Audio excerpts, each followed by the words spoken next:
a.m. I understand I have 25 minutes, so I'd like to ask the administration to please come to the table.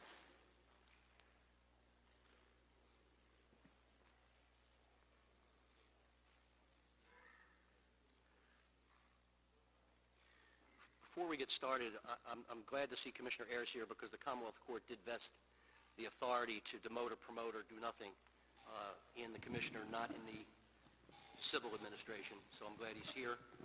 But I want to make a comment on the news report regarding this hearing. In a story, an anonymous administration source was quoted as saying that the commissioner was not being sent to testify because of a lack of courtesy shown to the commissioner in past hearings. Then I read the Daily News this morning, and the mayor's spokesman is once again making disparaging comments about these brave men who put their lives on the line every day for all of our citizens. People who will literally run into a burning building while everyone else is running out. The contempt that this administration has for its employees is disgraceful. And if the mayor thinks that these comments are how city employees are to be treated, well, then maybe we should treat his appointees with the same courtesy. I won't do that today, but I challenge Mark McDonald at any time right now or any time in the future to come before this body and prove the fact that these employees are underperforming employees. That's a disgraceful comment meant to be incendiary and not to help the situation get resolved. So he'll get a resolution tomorrow asking him to come. I may need a subpoena to do that with him too. But he's going to sit here and explain how he has access to these employees' files and why he can ever say that someone is an underperforming firefighter. So let's... I'm not familiar with the comment. Well, it is. Read the papers in the Daily News. He works for the mayor. Okay, let's get to the meat of the situation. I know you're pressed for time. Did the order of the Commonwealth Court demand that these members be demoted from their positions? Did the order demand that they be demoted? Well, the order of the Commonwealth Court overturned the Common Pleas Court opinion or decision promoting them. Did it demand that they be promoted? In effect, that's what it did. No. Did the order state specifically that these employees needed to be demoted? It gave you the authority to demote them, but it said that they had to be demoted. And now, this 18th day of September 2013, the order of the Court of Common Pleas of Philadelphia dated May 14, 2013, promoting them at May term 2013 number 1039 is reversed. So whatever happened under that order is reversed and does not happen anymore. So it's put back to the status quo. Did the court demand that they be demoted? You use the term management prerogative all the time. Did the court take away your management prerogative and tell you you had to demote these people? The court said that what the lower court did is now undone. Okay. So if you're promoted pursuant to the lower court order, that is now undone. So it's not a prerogative. I beg your pardon? So your decision was not a prerogative. It was, according to you, mandated by the court. No, I'm saying what the Commonwealth Court did was it reversed the Common Pleas Court. So if you're promoted pursuant to an order and not civil service regulations, pursuant to an order of common pleas, and Commonwealth Court reverses that, then we have the authority to demote those. You have the authority, but you weren't required by the court to do it. It was your decision. Exactly. It's our decision. That was the question I asked from the beginning. Is there any procedure in the Charter or Civil Service Regulations for handling the reversal of a court order? I don't believe so. I think that's specifically what Judge Tucker said in his later order, in his later opinion. Judge Tucker stated that, what's this common pleas? Judge Tucker stated that the court finds that this court is not bound by civil service regulations inasmuch as civil service regulations do not apply to this matter, as it is undisputed that the fire department was neither planning or intending to promote 14 employees involved in this matter, and the department was forced to do so from an expiring list pursuant to this court's May 14, 2013 order, which has been reversed by Commonwealth Court. Civil service regs do not apply to this matter, as plaintiffs cannot claim rights under the regs for promotion as they never had a right to do so in the first instance. So the regs, according to the court, don't apply. Were you required to do a ceremonial swearing-in ceremony and promotion ceremony in July? Did the court require that? Did the court require it? Yeah, why did it happen? Because they were promoted. They were promoted pursuant to a court order. So they were promoted just like everybody else that day was promoted. So they came to a ceremony. But unlike everybody at that ceremony, they had a letter from the commissioner telling them their promotion was contingent upon the court order, and we were currently in litigation. And if that court that promoted them was reversed, they would go back to the previous rank. So it was a temporary appointment? No? Commissioner, you're free to speak. I don't know what they told you can't say, but you're free to speak here. Yeah, I have that letter. Said what? Did you ever refer Mr. Resnick to the promotions as being temporary? Did I refer to them as being temporary? Well, That's what I just asked you. I think that the position of the department all along, Councilman, was that if the court ordered them promoted was vacated and overturned, they would be put back to their original positions. So I don't know if we used the word temporary, but it was clearly stated to all of those, all 14 members, that if this court order, the Court of Common Pleas order was reversed and and vacated, they would be put back to their previous positions. And I think you even sent me a letter wondering why they didn't have a promotional ceremony. And I explained to you that they were sworn in the commissioner's office after the interviews and that there would be a ceremony just like everybody else who got promoted would be a part of a ceremony. In your testimony, you mentioned Mr. DiTilio was considering these employees to be a temporary appointment. Under civil service regulations, I assume you're referencing Regulation 12.02. Is that correct? Can you repeat that? I said since these were considered by the administration to be temporary appointments, under Civil Service Regulation 12.02, is that what the administration was basing its position on? As I testified in court, once the Commonwealth Court vacated the lower court's decision, we looked at three possible ways of restoring the status quo. One was to treat these promotions as temporary promotions. We felt that that was the best way of handling it. The second option was to rescind the promotions, but in my view, that would have not been the best way of handling it because that would have required the 14 candidates to reimburse the city for the differential in pay.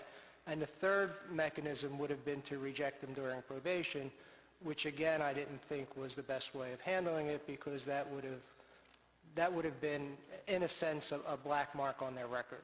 So when we looked at the three options available, treating these as a temporary promotion and restoring them to their permanent rank seemed to be the best option available. Under that civil service regulation, are temporary employees, once the promotion is rescinded, are they required to go back on the eligibility list? No, that eligibility list expired. But it expired while they were temporary appointments. Yes. And we felt no obligation to not end their career track and put them back on the eligibility list. They had the option of applying to be on the new eligibility list. My understanding is most of them did not. They did not not because they were misled. No, I think they were clearly told by the commissioner. It's my understanding that they were clearly told by the commissioner that it is our recommendation that they apply for and take the upcoming civil service examination. Being restored from a temporary appointment doesn't affect the fact that the eligible list expired in May of 2010, and you cannot legally make any appointments off of that list after the list expired. Despite the fact that a number of these employees met with the commissioner after the test date to be told of their temporary status. I don't understand the question. The test date was June 8th, correct? The test date was unique? For the new list. The test date for new promotions was June 8th. There was a test date in June and I believe a test date in July. There was a written and an oral, and I don't recall the dates. Well, there are 7 employees who met with the commissioner to learn of their temporary status after the test date. How could they have possibly taken the test? They applied for the test before that. Well, they were already promoted, were they not? Again, Councilman, my understanding is that they Why would you apply to take a test for a position you already hold? because they were told upon the appointment Right. that this matter was in litigation, and if the Commonwealth Court agreed with our position, they would be removed from the position. Councilman Squill. Thank you. They were told, those particular 7 were told that after the test was already taken, so they couldn't go back and take the test. So therefore, you're not giving them the opportunity or the ability to go back and take that test.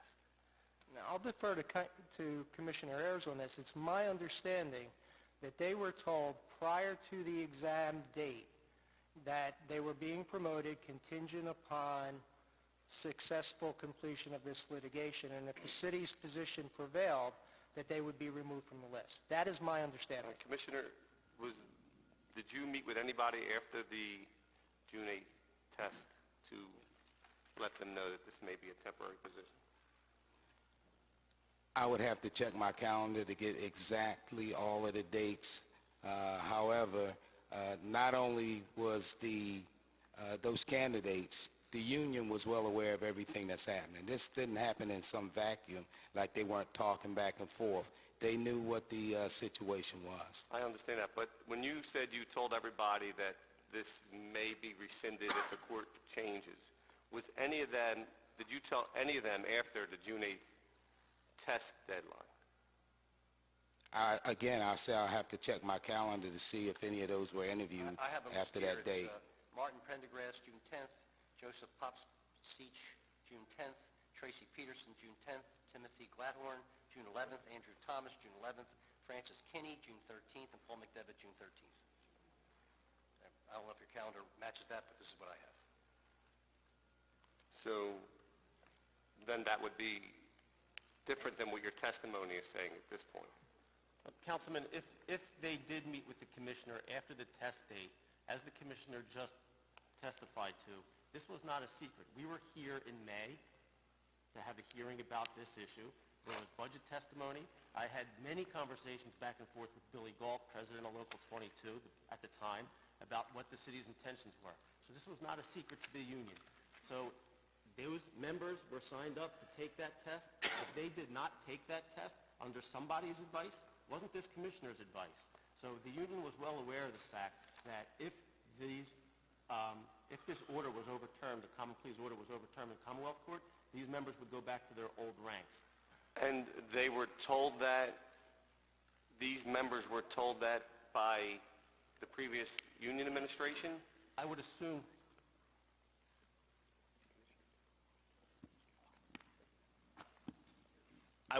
that they would have been counseled by their union, but I had that conversation with union leadership. You know what they say would assume. Well, Well, no, there's no assumption when the commissioner testified in front of Judge Tucker that he met with everybody before May 30th. I'm sure that's the case. I'm sure that's what happened. That's in the testimony. I'm sure that's the testimony. It's not the fact. So either the testimony's incorrect or the transcript's incorrect. No, I'm sure the testimony is correct, and if it just so happens, and the commissioner said he'll check his calendar, but if it so happens that he met with them and gave them that letter informing them of that information after the test date, they would have had, I would assume, and I know what they say about assumptions, Councilman, but I would assume the union would have counseled their members about what was going on. How can you say that you went, Commissioner, how can you say under oath that you met with these people before May 30th when you didn't? It's in the testimony. When I testified to that, I was testifying, I didn't have my calendar in front of me when I testified either, but it was not an intention to make something different or make the situation different. The union should have, and I am sure that they did, have conversations with all of those members that were in that category where they may have been, if the court didn't uphold the order, that they would be put back. And I told each and every one of them in the office what happened. Not before May 30th, not before May 30th, because some of these guys weren't told till after. Do you think, you asked the But question. you're their boss. You're their boss. Absolutely. They're not their boss. The mayor's kind of their boss, but you're really their boss. Wouldn't you want to get that done, make sure that those people, in fairness, had an opportunity, if reversed, to, I'll wait. I know you're short on time, but I'll wait till you're done.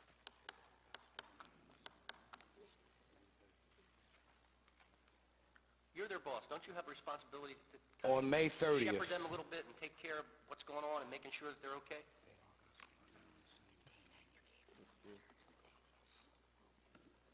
Exactly. The day that I gave them the letter making that statement was the day that they all got sworn in, which was May 30th, which was before the test. And all of those letters, Councilman, are attached to my testimony as an exhibit. They were sworn in on May 30th, 2013, in my office, and each and every one of them received this letter. There's a lot of people behind you that apparently weren't there, because they're shaking their head that they weren't there. That's okay. We'll have their testimony when you guys are done. Well, there's no testimony in the Common Pleas Court to the contrary, Councilman, and I've attached all these letters to all 14 dated May 30th to the testimony as an exhibit. Councilman Squilla. During the court hearing and the decision that gave the I guess, leadership the ability to, the commissioner has the right to hire off a list and not hire off a list, and that's his right. Anywhere that it said that they must be demoted or rescinded, anywhere in the court rulings that those people who were? No. It didn't say that. So that was your choice to do that. Even though you promoted them, you decided, we don't want you there in leadership. It wasn't the court's decision, like you're saying, but the court. We promoted them according to a court order. They would not have been promoted in the normal course. So when the court vacated the lower court's order, they were put back to their previous rank. That was a decision by you. Yes, because they were not going to be promoted in the first place. So you thought at this point, so it wasn't the commission's decision, it was your decision to demote them. Well, I mean, the commissioner carried out a decision that was made by the administration. It was made in conjunction with the law department, human resources, the mayor's chief of staff, the fire department, myself. These members would not have been promoted to that rank but for the court order.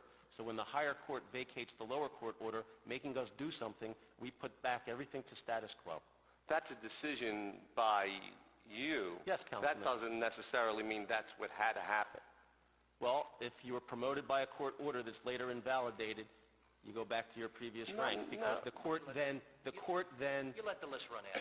We're waiting for the list to run out. That's what... Councilman, the That's court what was said happening. the You were court letting said the in no list run out uncertain because you didn't want terms... to make these guys. The court said in no You didn't uncertain want to make them. terms... I don't even know what he thinks. The because court I think said in no we uncertain wanna do the terms right thing. that the commissioner has a discretion to promote. We've been down this road before. Commissioner We've talked used about his this discretion. before. You used your discretion. He didn't use his discretion. You used yours. The guys on the second floor used their discretion. They don't run the fire department. He does. You shouldn't run the fire department. He should. He runs the fire department. I know, but he's being told what to do. Because I think in reality, I don't think he's real happy with any of this.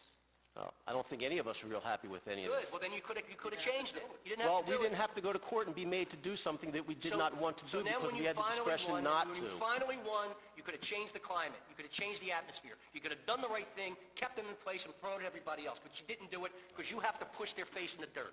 Not him, you guys, not you, Al. You guys on the second floor have to push people's face in the dirt because it makes you feel good. You don't have to do this. We don't have this problem in the police department. Why? Because you choose not to have this problem in the police department. Doesn't make me feel good, Councilman. Yes, it We does. have You the love this discretion. We have the discretion. We were not going to promote them in the first place. Because you We let were the list ordered- run out to keep from getting to them. We were ordered to... No, we didn't let the Oh, list... stop. I've been around for a long time, and I've been around the fire department for a long time. And I know what you can do with a list or not do with a list. And you guys manipulated that list to keep it old so that it would go away and those guys would We've go been away. down this road before, Councilman. Yeah, There was I know. no It's a shame we've manipulation been down of this the road list. before, but we shouldn't be on this road. There should be a different dialogue and climate in this department, and it's not. And you guys caused it. For the first time in my lifetime in this city, this department is in shambles because you guys got to get involved with it every step of the way and micromanage it. I respectfully disagree that the department's in shambles. Really? Yeah, really. You got engine companies and medic units blowing up, setting hot firehouses on fire. You got something wrong? That's not an everyday occurrence, Councilman. You Thank make it God. sound like this happens Thank all the God. time. Thank God. Yeah, thank God. Thank you, Mr. Chairman. This is for Commissioner Ayers, and look, I know your career, and I know your dedication to the fire department. And I guess this has all come together, but I have a more general question. As a longtime firefighter before you were the commissioner, isn't morale one of the key issues when it comes to, I guess any department, our offices, but certainly with the fire department? You know, guys are living together. Is it morale? Would you say morale is a huge issue in the It department? is, absolutely, in any organization, of Right. course. And I would think that fire department is at the top when you talk about morale, just simply because of the nature of their jobs. And I guess, and this is, I think, where Councilman Kenny and Councilman Squirrel were going, it just seemed to me with all the other things that were going on in the fire department, I'm not going to argue everyone, brownouts and other promotions and all that, you know, things with the medic unit and all. It gets back, why did you feel that you had to do this? These guys were these people were promoted. All right, you won the court decision. You could do it, but did you have to? Did you have to? And I'm not trying to berate you, sir. You know, we've had a good relationship. But I guess I just look at this thing and I don't get it. I don't get why it was necessary. I put myself in those people's spot, and I say, it looks like you're stepping on them unnecessarily. You could do it. The court said you could do it, but did you have to do it? That's my question, sir. Well, in the first place, it's a management right. I grant that. And we have to go back to the first place. It's a management right. There was the union, and there were people who flooded the entire city with all types of information that wasn't done before, and they wound up taking it to court, and they lost. They lost. The injection that I wanted to put into this organization was our members who had scored the highest on the new list that was being prepared. It was not anything about an individual. It was an organizational decision from a strategic and long-term perspective. It wasn't about anyone personally.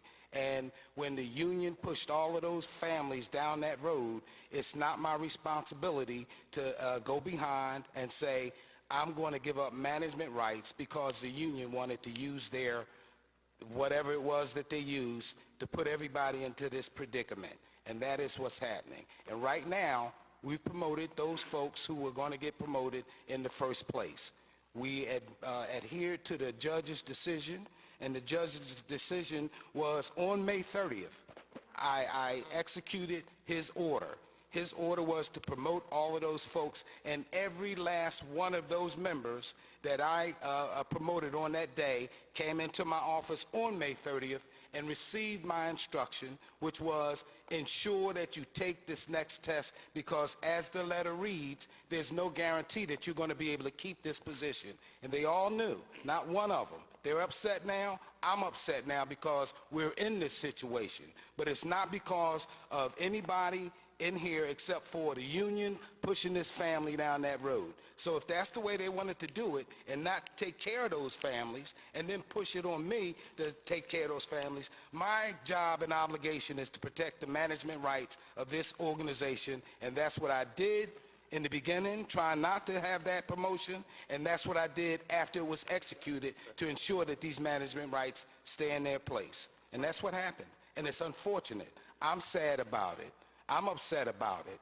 I don't like what happened to those families. I've been around a long time just like you, and I see and I understand these things. It was a management right. They made a choice to challenge that, and they lost. And you could have said, no, I'm not doing it. That was That's what your management right. You could have said, no, I'm not doing it. We won, but we're going to do it a different way, no matter what they say. That would seem to me, and look, I'm not the commissioner, that would seem to me have been the better approach. Because you're right, it is a management right, and the court gave you that right, but you didn't have to. And it could have solved, I think it could have lessened the tone. It's not giving in to anybody, it's just realizing the situation. And again, I'm not trying to be, as a councilman, running the fire department or run any other department. But they are our constituents, as you are, and it just seemed the fairest way, looking at it from the outside, to just let this be. You won your management right, but you didn't have to do it. And that's what I know I'm repeating myself, but that's what I keep getting back to. And it just didn't seem like you had to do it this way. if you win your right, I asked Commissioner Ayers. I know, but if you win your right, but you don't have the ability to then exercise your right, what's the point of having the right? You still have the ability, What's the Mr. point of Ray. having the right? You have the ability, you're choosing, you got the legal right, and you can use it in the future, but you're choosing. The choice is, I'm not going to do it because I understand this situation, and I understand what's been going on in the department, and I understand about the morale issue. So you won. Lots of people win cases and don't necessarily follow everything. They get the right to do it. And I think that's a significant difference. Councilman Heenan. Thank you. Thank you, Chair. And, yes, I too am going to be a little redundant, and I'm hearing things like the status quo. The status quo was unfilled positions and vacancies that you had at the time when the promotions were made. The status quo is, comments as Commissioner, with all due respect, saying your job is not to protect administrative prerogative, but your job is to protect the citizens of Philadelphia, all right, by ensuring that qualified firefighters who have, all right, the ability to take tests, who are certainly in the supervisory position get promoted to do the right thing for our citizens. All right, that is your job. Your job is to protect us and make sure that we have educated supervisors who are qualified into positions that are not filled. And if I am correct, and I'm going to ask this question, were there vacancies that were open at the time of these promotions, as you call temporary promotions? I don't believe in giving a job and taking a job away from anybody. We're in the job business. All right? We try to create jobs for people. We try to create jobs, all right, where people are qualified to help protect us. All right? And I didn't see that here. Were there vacancies at the time when you made these so-called temporary promotions? Yes. And were these individuals qualified to fill these vacancies? Yes, they were on a list. Thank you. So the status quo is bad decisions, all right, that are continuing to destroy the morale of our fire department. Is that a fair statement? No, because No, I Councilman, don't you believe so. stated that you want to promote the best I think he people. asked the commissioner. I think the dialogue was back and forth with the commissioner. No, because what happens every year that we have a test is there are people studying for that position. There are people ready to get on the list and to go and be promoted into those That positions. are ambitious, they Those- are people who want to better themselves, they want to help better serve the citizens of Philadelphia, all right, better provide for their families? Our decision was and has been in the past to promote in the new list, to promote from the top of the new list. A different There was a list. testing process that had different been list of started, vacancies. and my decision was to wait for the new list because we had gone so far down into the old list. And that was my decision. Is that the, I don't know, Chairman, who made the comment about a stale list? Are we talking about? I made that comment, Is that and the I same- apologize same? for that. Okay. All right, so we're waiting for a new list, and because of council prerogative, or I'm sorry, because of administrative prerogative, you had the ability to promote or demote as you see fit. So after you demoted, new list, how many people did you promote? We filled all the positions. How many positions were they? We filled a total of about 80 positions. How many? 80. 80, not 8?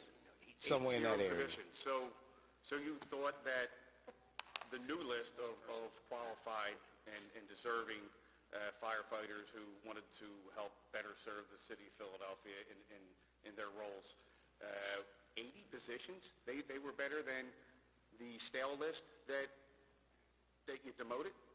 They're in those filled positions, and I'm very satisfied with the list. Now, Yes. And I want to go back, and I'll end with this.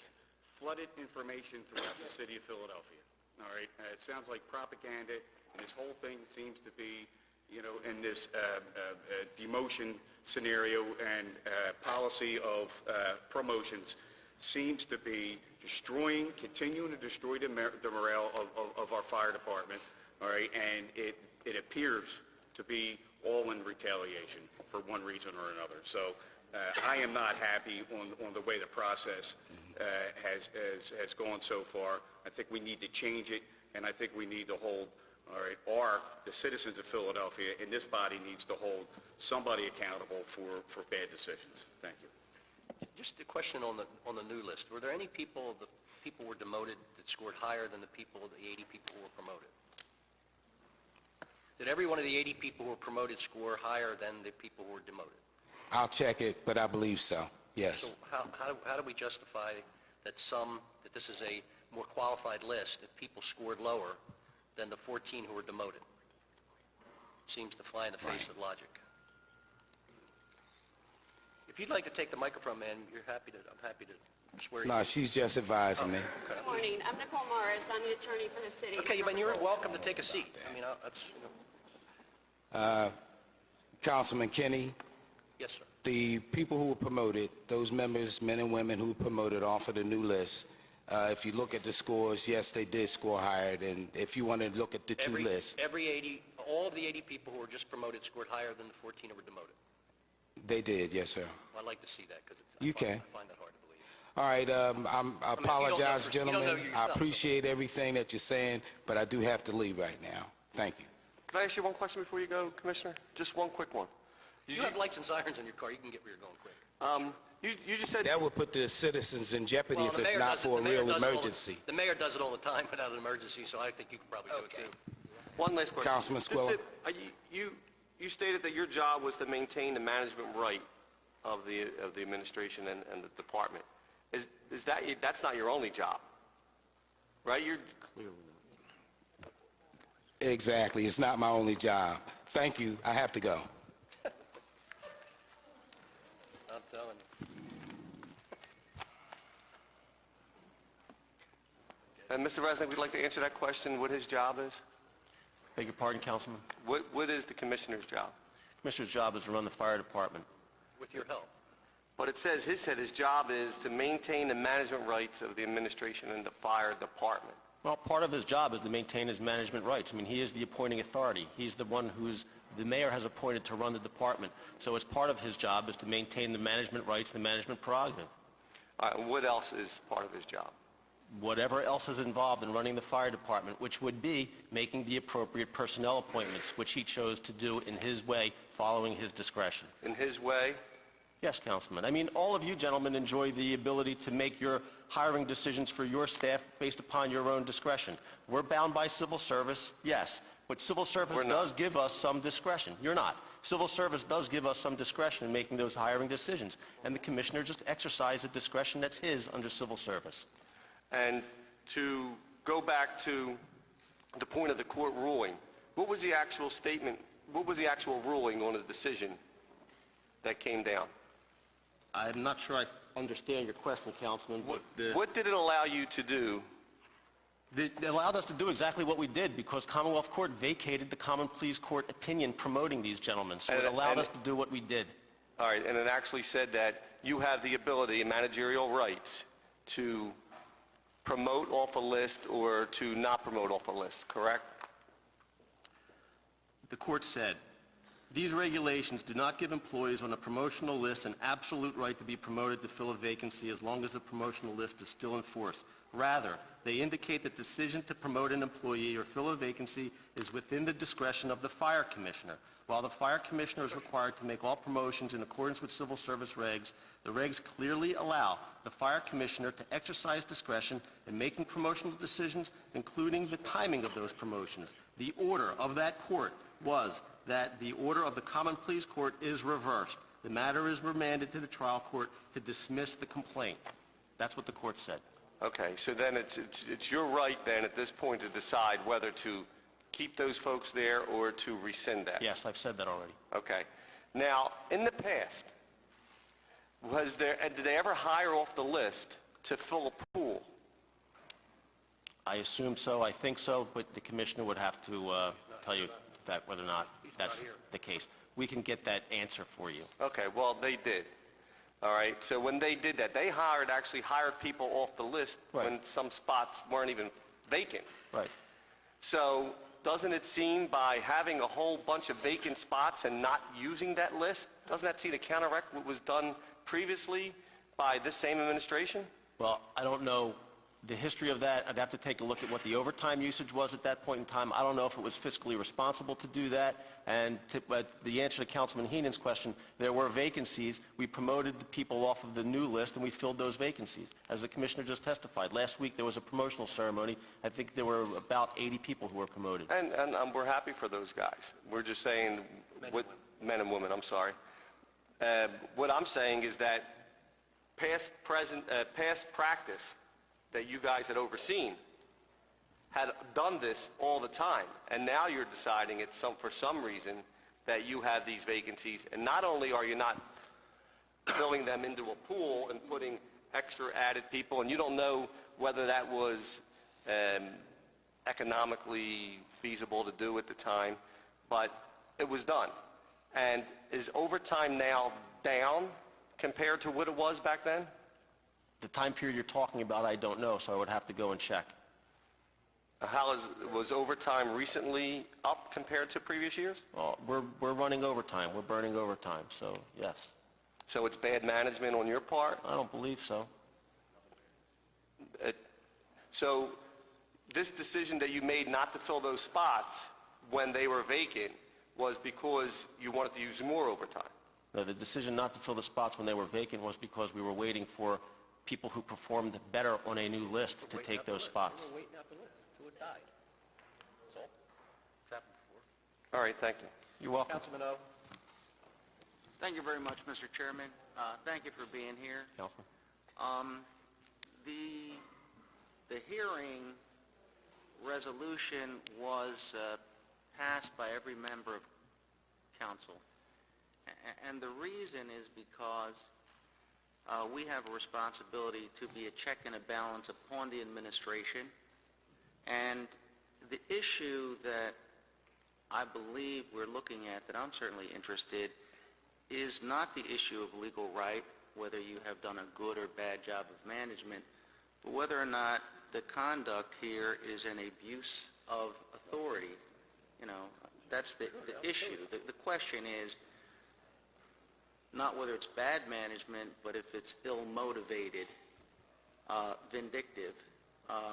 And the reason it arises is because the history in the context of the issues and contentions between the firefighters as represented by their union officials and the administration,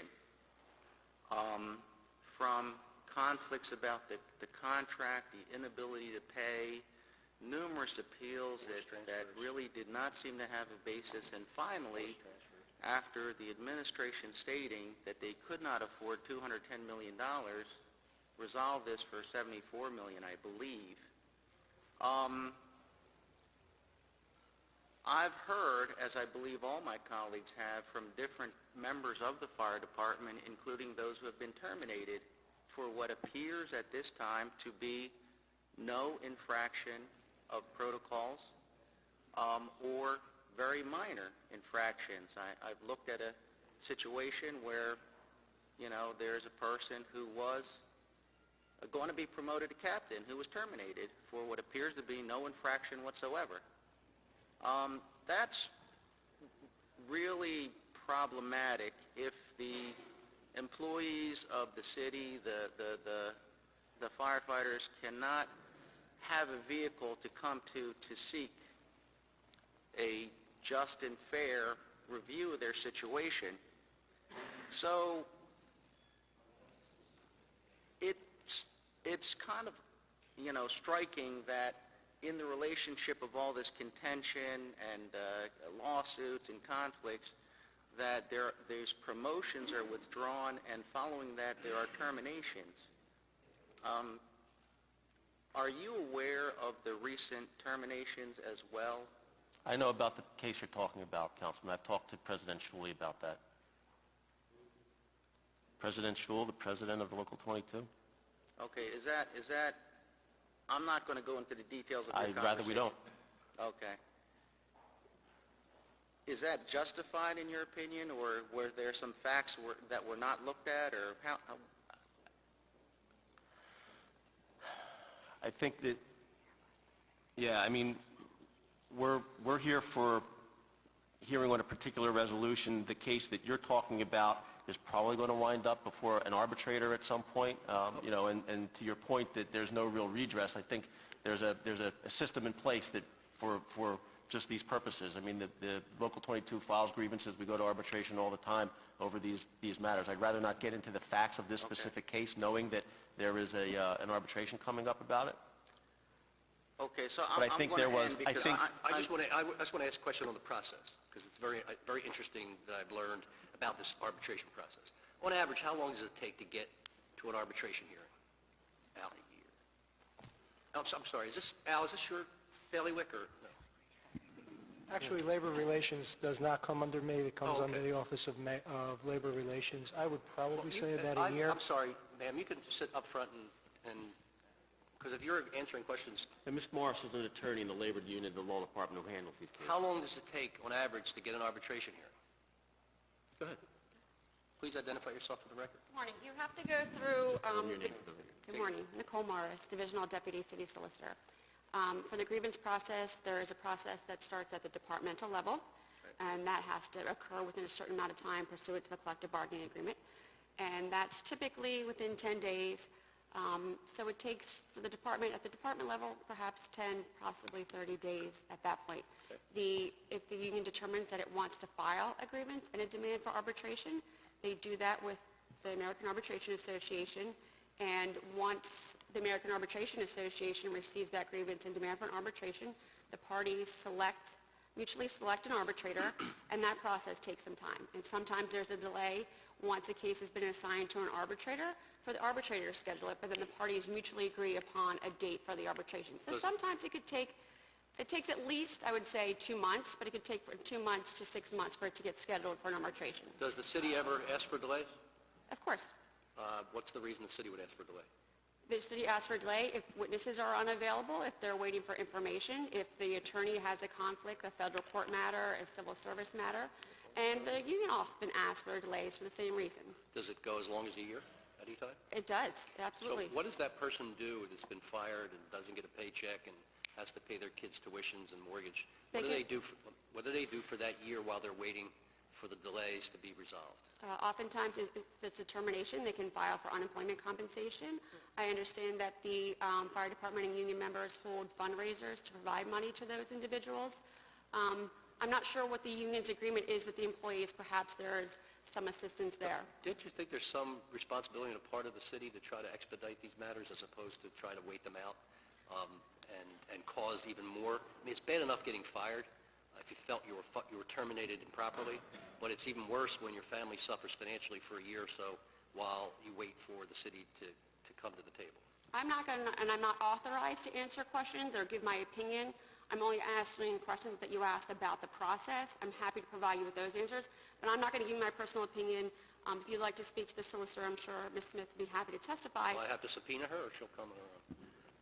That's not for me to say. I'm simply asking your procedural question. You have to be here, but it's for this open and transparent administration, it seems like there's a lot of subpoenas are necessary. Yes, now. Councilman, I just want to point out that there is an alternative process. It's very rarely used in the context of fire terminations, but any employee who's been suspended for more than 10 days, demoted or dismissed, has a right to appeal to the Civil Service Commission, and in my experience, that's a quicker process. How long does that take on it? 4 to 6 months. Okay, 4 to 6 months without a paycheck. Plus, there's a step 3 grievance process, and I entertain those with President Schul all the time. So he and I sit down, we discuss particular cases, I resolve them for him if I can quickly. So there are steps along the way that take it out of this formal process and expedite the matter. Councilman O'Brien, you have anything? They won't answer that question. Councilman? Apologize for being late. As I said in previous remarks on the floor, this is plain and simple for me. It's a question of fairness. And fairness strips out bias, extracts personal feelings and personal interests. It recognizes that justice is important for individuals. If we're not about anything except process, then the whole system falls apart. And the city charter and the civil service process is supposed to make sure that patronage and all that jiggle-jaggle goes by the wayside. It's a very simple process. Someone takes a test, they score, they get a rank, they get promoted off the test. Very recently over in Jersey, there was a case very similar to this, where they ignored the list. Are you familiar with that case? It was back in June. I read those remarks into the record. And it was a multi-million-dollar settlement that took years to settle. Careers are damaged. There is nothing in this issue before us that says these individuals aren't of the highest caliber, aren't the most qualified people. It just seems to me that this is an arbitrary issue where I want my guys, I don't want these guys. I don't have a question, frankly. I really don't. I am offended by this process. I feel for those individuals that showed they had the talent. They went through the process. This is flat out an abrogation of everything that we are supposed to be about. And it's just flat out wrong. I don't know Councilman- why we have to have hearings about this. Councilman, It's just wrong. they may have a different opinion because the highly respected press secretary of the mayor, who has a lot of information, I guess, about the fire department, deems these people to be underperformers. So I guess, his word is the end word, since he has so much experience with the fire department. Well, the only other thing I'll say is, we haven't had training for 7 years. We can go through a litany of the punitive, coercive issues that have been involved between this administration and the fire department. And I'm just flat out aghast at this lack of process. Councilman? Thank you very much, Chairman. I will conclude that, bad facts make for bad law. And, I just feel that we're very constrained to not allow this process to continue this way. If it is true that there's no reason for a firefighter to be terminated, I can't see any reason.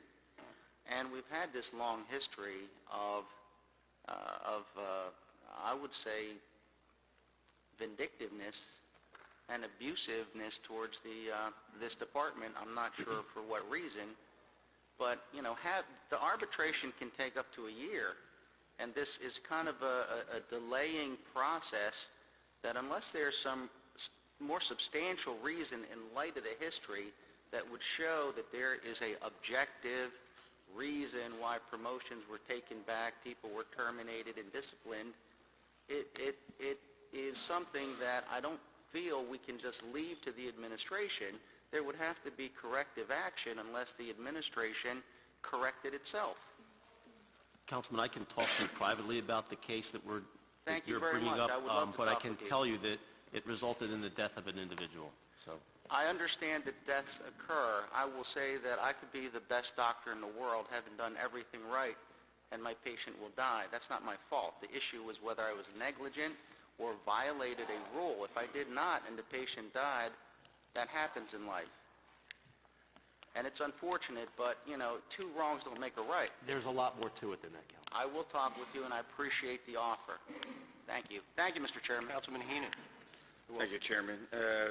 Mr. Resnick, I just wanted to, since the commissioner had to leave so quickly, again, just from a common sense perspective, why, and this goes to Councilman O's inference of intent, all right? Why would there be two very profile, celebrating promotion ceremonies that these individuals were invited to, knowing that he had the administrative prerogative and he had every intent on using them, on demoting them 4 months later? Why would he subject the individuals who were promoted, knowing that they were temporary jobs, all right, and promotions? Here's the smiling picture. Waiting for Here's it. the smiling pictures of the So- congratulations.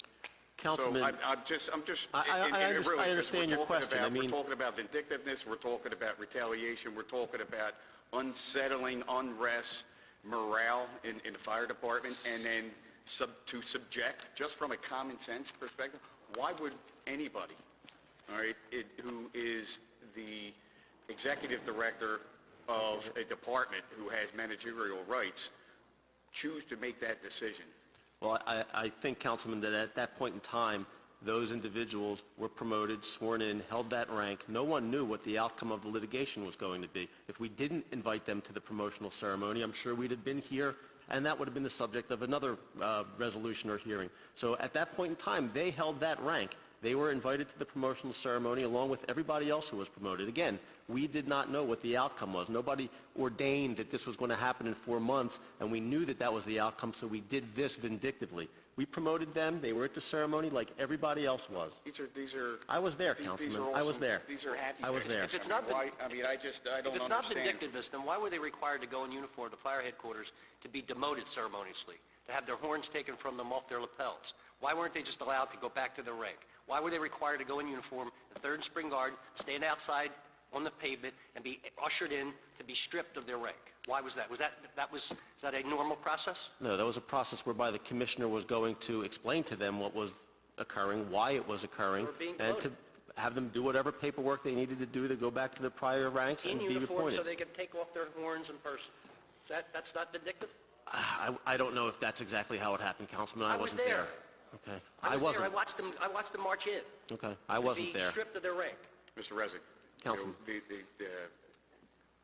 you know the conversation that we're having here. Yes. This is humiliating, and the process needs to change. It needs to be a little more formalized. It needs to not be discretionary, with outside influences, all right, and propaganda, as the commissioner had said, being circulated. So all of that weighs into factor of why we're here today. So I want to thank the chairman for having these hearings. Before I end, I want to recognize State Representative Ed Nielsen, who's joining us here today, who also has a tremendous amount of respect and family members in our Philadelphia Fire Department. So thank you for joining us. Thank you, Mr. Representative. Just on a minor note, why are firefighters not permitted to wear their uniform when testifying at a hearing or at any type of event where they're off duty? Because they're off duty, they're not representing the department. Why is the commissioner permitted to wear his uniform when he testifies? Is there some purpose to give him some extra added oomph because he's wearing his uniform? But these folks who earn their uniforms the same way... Commissioner's on duty. The same way that they've earned their uniforms, he earned his. And they're not permitted to wear theirs at any other function unless the commissioner says it's okay. Right. Well, you don't find a problem with that? No. Okay, good. Now, are you familiar with prohibitions on political activity amongst civil servants? Yes, I am. Is there strict regulations at the fire department, police department on high command attending political functions? I do not know. Could you find that out for me? Because Sure. I'd be interested in knowing whether or not commissioners are permitted to attend political functions. Because I understood that there's been a charter issue regarding that for quite some time, where police and fire commissioners, high-ranking members of the police department are not allowed to be involved in politics.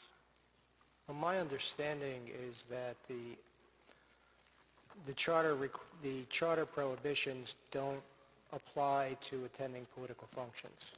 Now, whether there's special rules within the police department or the fire department, that I can't respond to. I mean, we can do I'll some wait. research for you. I'll wait for your response. Thank you. Councilman Green. Just very quickly, and no other people want to speak. Mr. Resnick, let me ask you a direct question. Was this decision solely Commissioner Ayers' decision? When you say this The decision, decision to pull back the ranks of these individuals, was it solely Commissioner Ayers' decision? it was a decision made with the administration, input from the law department, human resources, my office, the chief of staff's office, and the commissioner. Same with the police department, same way in these kind of cases? There's discussion, or is it left up to the commissioner? As far as I know, this hasn't come up in the police Okay, department. all right. Okay, so it sounds like what you're saying, it was not totally Commissioner Ayers' decision, is that correct? Not total. Well, you said you had discussions, so it was totally Commissioner Ayers' decision to do this. You guys did not say we should, did you offer an opinion on it? When we got the decision from the Commonwealth Court, we reviewed the decision with the law department. We reviewed the decision with human resources. We reviewed the decision with labor relations. We reviewed the decision with the department, and the decision was made. Well, we know what the court decision was. I'm getting back to where I was with Commissioner Ayers. All right, let me ask you this as I asked him. Was the issue of morale in the department a part of the discussion? Everything was taken into consideration, Councilman. Okay. And so, all right, you're not saying it, but this was not Commissioner Ayers' total decision. It couldn't have been from what you just said. If you're influenced by your boss, because in a lot of ways, the administration, or at least parts of the administration, are his boss.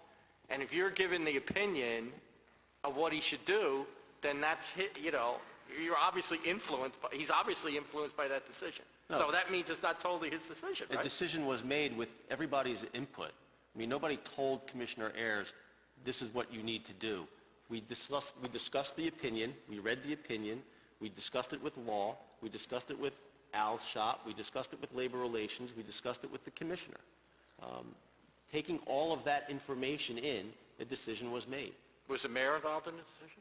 I don't know if Mr. Gillison discussed it with the mayor. I discussed it with Mr. Gillison. I don't think I'm getting a straight answer. Thank you. If there's no other questions, Councilman O'Brien. I would just like, again, Mr. Chairman, to edify your comments after I made my statement alluded to some reference that the commissioner said these individuals were not qualified. I wasn't here for that, and again, I apologize. And Councilman Heenan talks about a formalized process. There's two fundamental issues here. One is the city charter and one is the Civil Service Commission. And I'll just read briefly from my remarks on October 3rd, so I won't waste anybody's time. The city's civil service system for hiring and promotion is built upon principles of fairness and justice that we can all accept as reasonable and unbiased standards for determining what people deserve. Now, the city charter requires a civil service system for hiring and promotion and spells out mandatory requirements. I draw your attention to some of the requirements of the charter and regulations related to the civil service system. Vacancies are to be filled by promotion.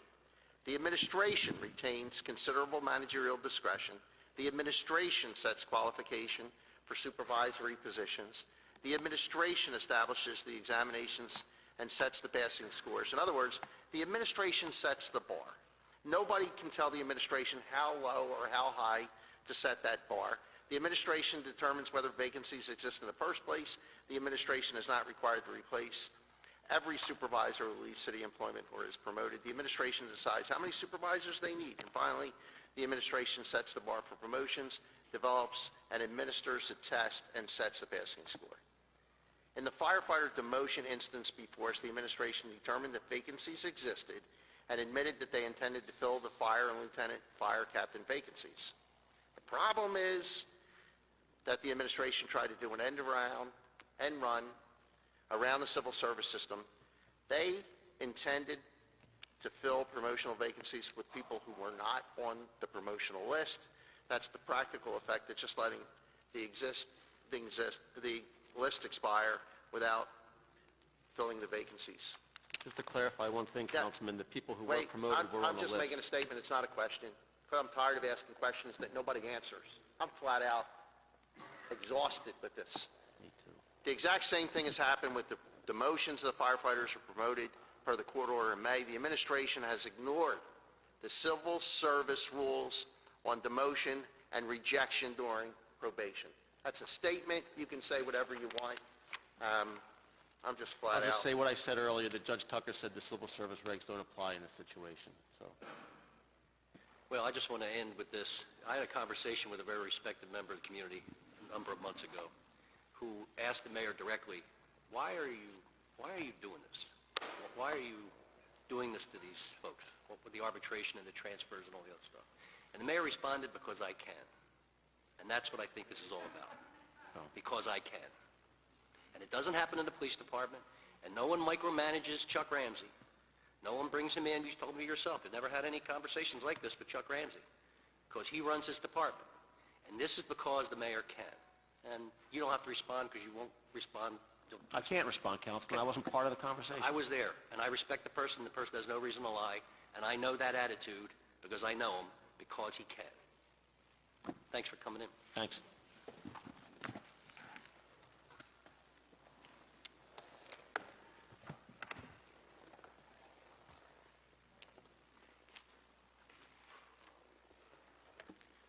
Joe Shuley, please.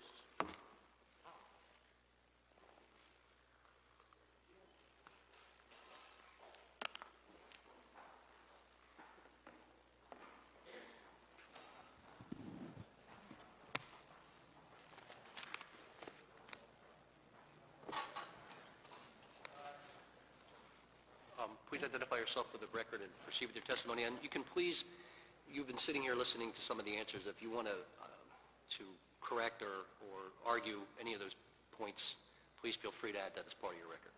Okay. My name's Joseph Schuley. My last name is spelled S-C-H-U-L-L-E.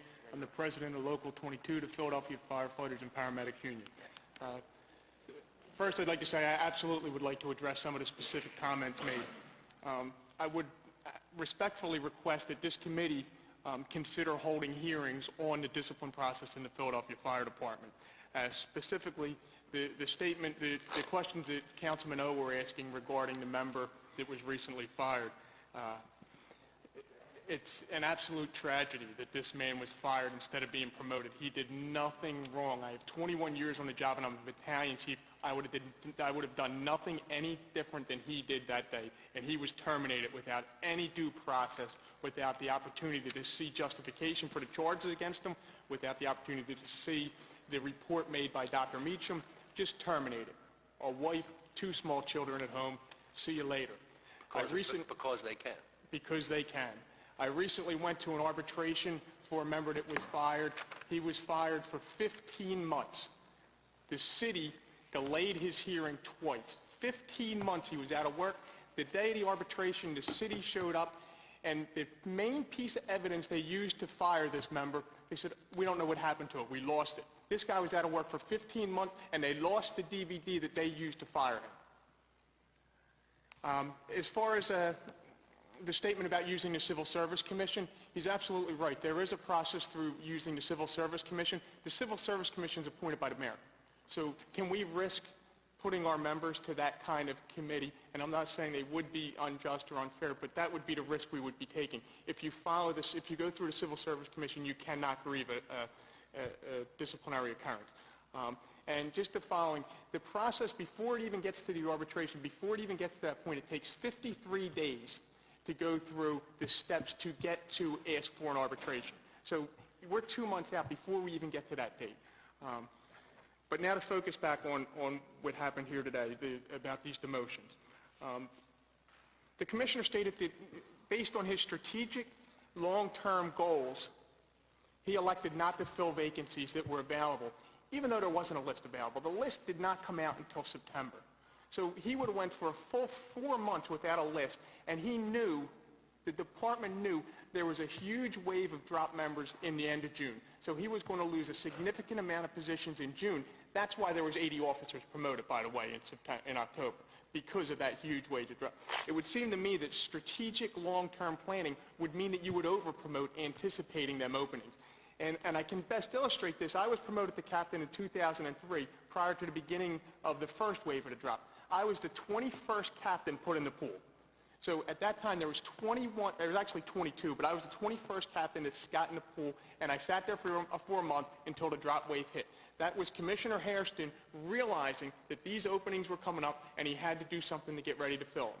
And that's what strategic and long-term planning is, not saying we're not going to fill positions. That doesn't make sense. The commissioner talked again of the list being stale. In 2008, he promoted over 100 lieutenants off of one promotional list, over 100. So to say that these members were on the bottom of the list, they weren't qualified, is absolutely absurd. In his own tenure as commissioner, he promoted over 100 lieutenants off of one list. On this list, he was correct. Out of the 80 members that were promoted, the 71 firefighters that were promoted to lieutenant and captain, they scored higher than the members that are promoted here. But you have to remember, this list lasts for 2 years, just like the previous list lasted for 2 years.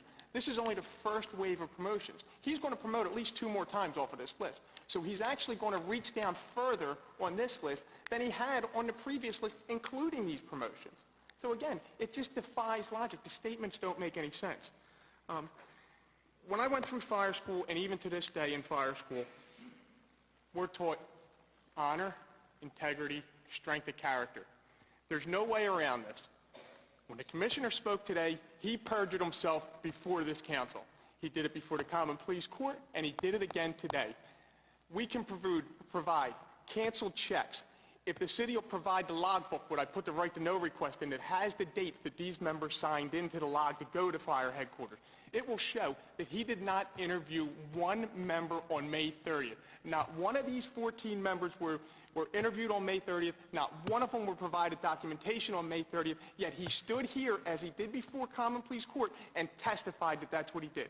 There's no way around it. He perjured himself on 2 separate occasions, and Judge Tucker's decision was at least partly based on his testimony. It's not fair.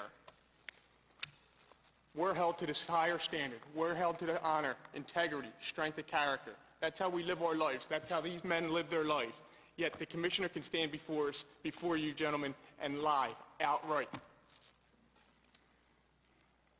To my prepared text.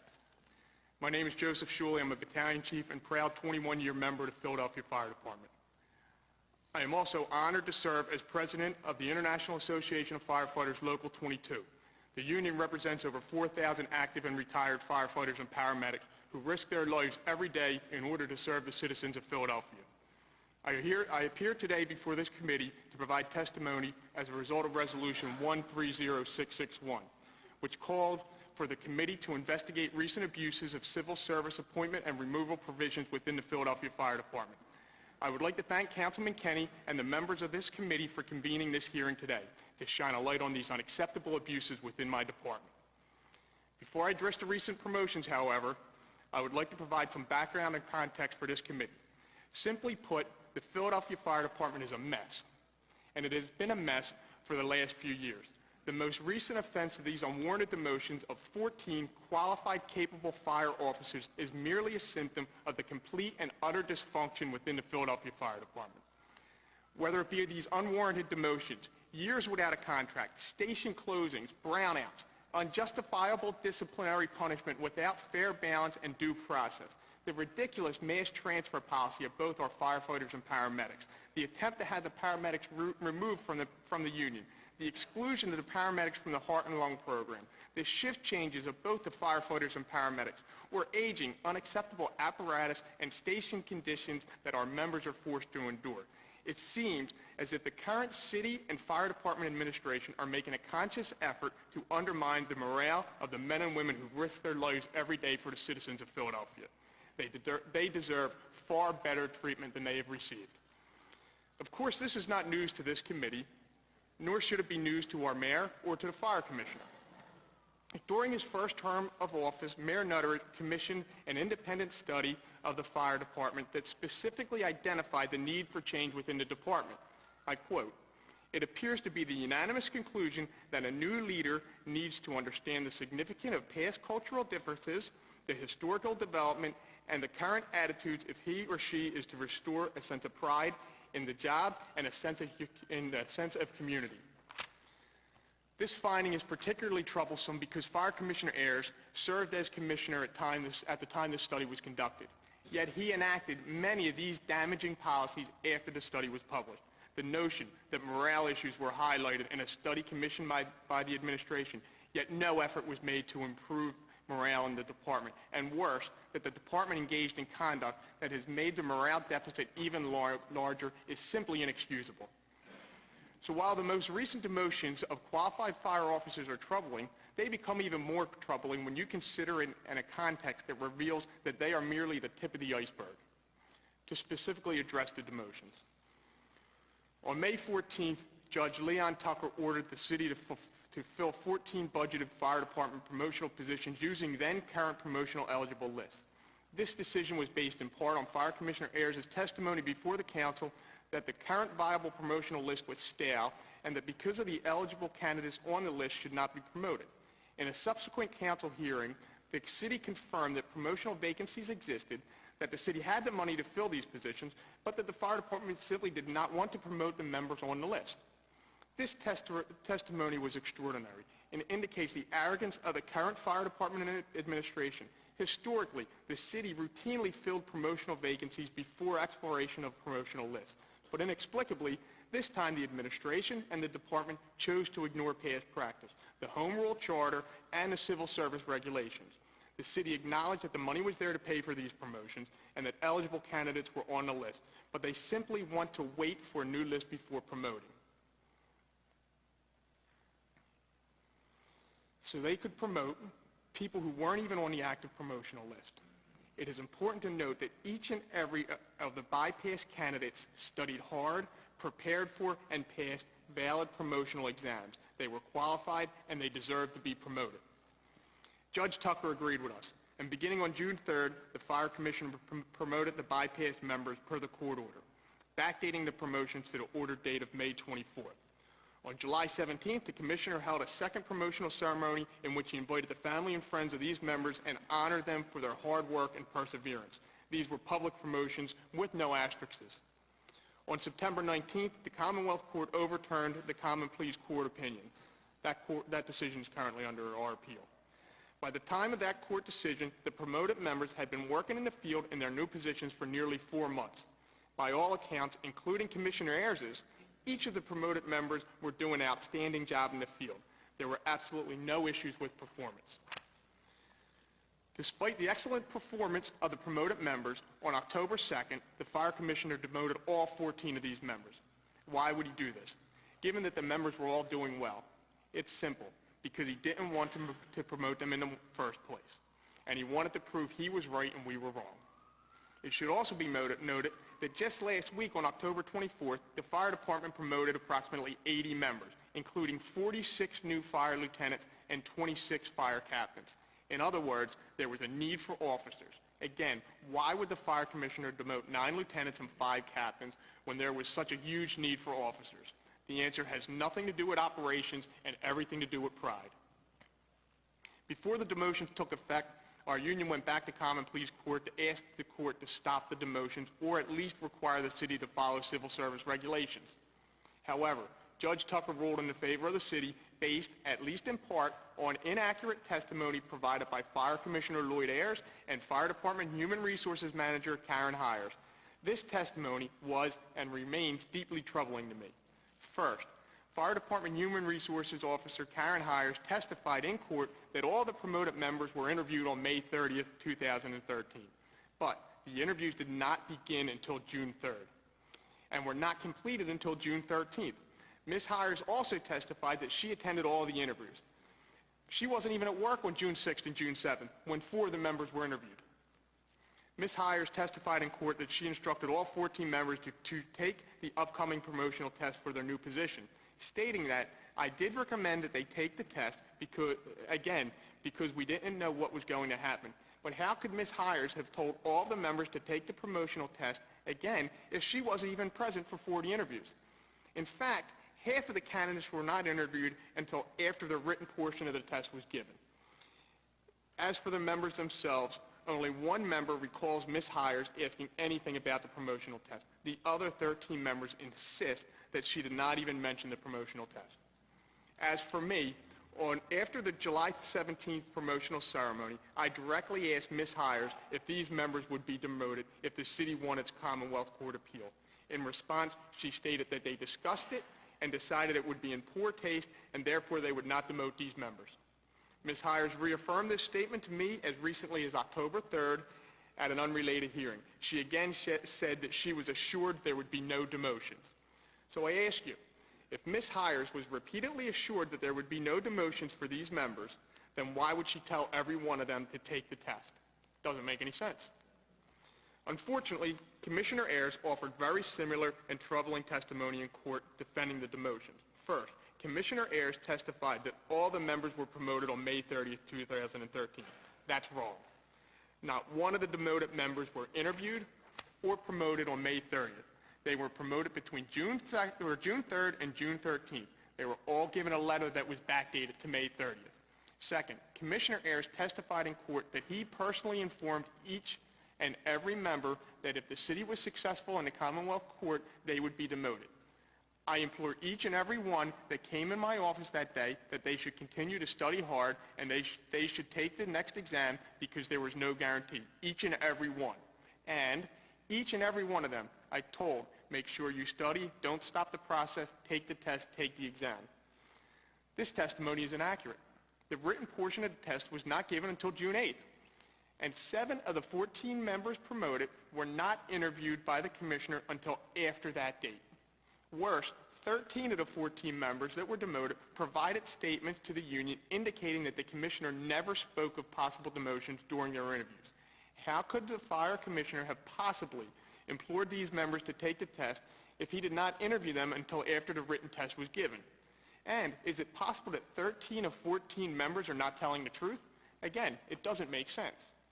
There are two possible explanations as to why the fire commissioner and Ms. Hires might have provided inaccurate testimony in the Court of Common Pleas.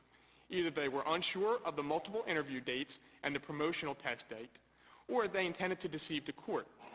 Even that possibility is extraordinarily troubling to me and to the men and women I represent. In Judge Tucker's decision siding with the city regarding the demotions, he identified the fact that all the individuals allegedly had the opportunity to retake the promotional test as part of his decision-making process.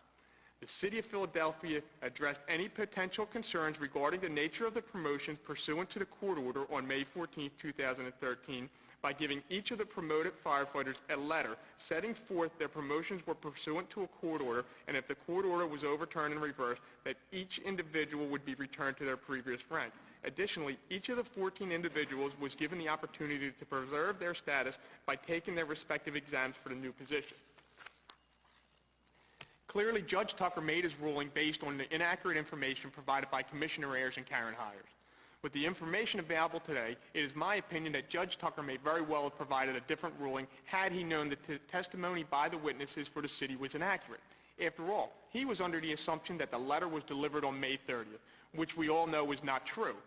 I wonder how much value he would have put to a letter that was delivered to many of these members after the test was given.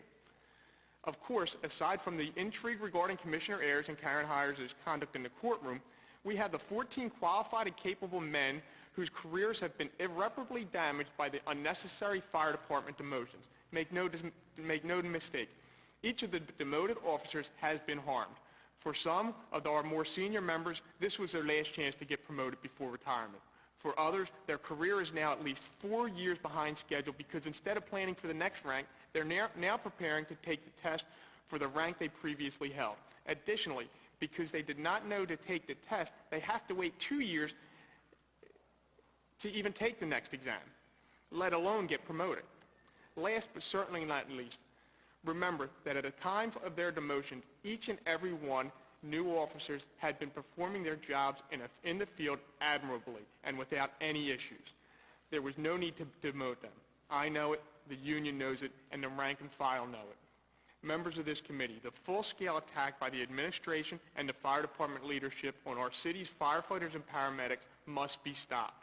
On behalf of the Philadelphia Firefighters and Paramedics Union and the 4,000 active retired members and their families and friends, I respectfully request that City Council consider an ordinance requiring the city administration to fill budgeted promotional vacancies as they occur from the prevailing promotional list. This simple and straightforward ordinance will avoid this type of injustice in the future. It is in line with the Philadelphia Home Rule Charter and is most sorely needed within the fire department. In closing, I would like to thank you for your time and consideration and for your continued support on the issues to the firefighters and paramedics. Thank you very much for your testimony, and I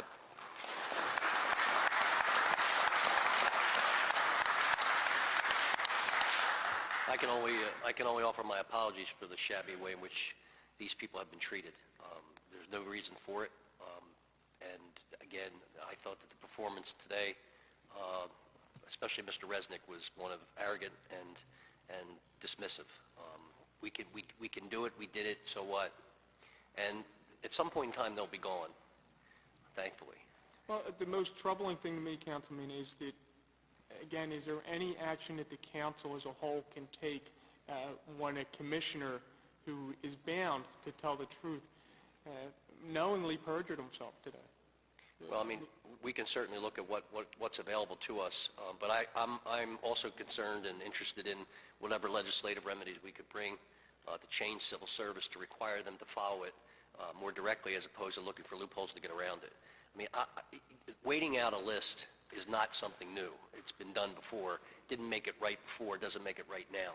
But I remember in the past, anecdotally, my father telling me about, commissioners waiting out a list because there was some 1 or 2 people on it that he didn't want to promote and let the list die. I mean, and that's not what civil service is intended to do. And if that's how you want to use civil service, then that's disgraceful.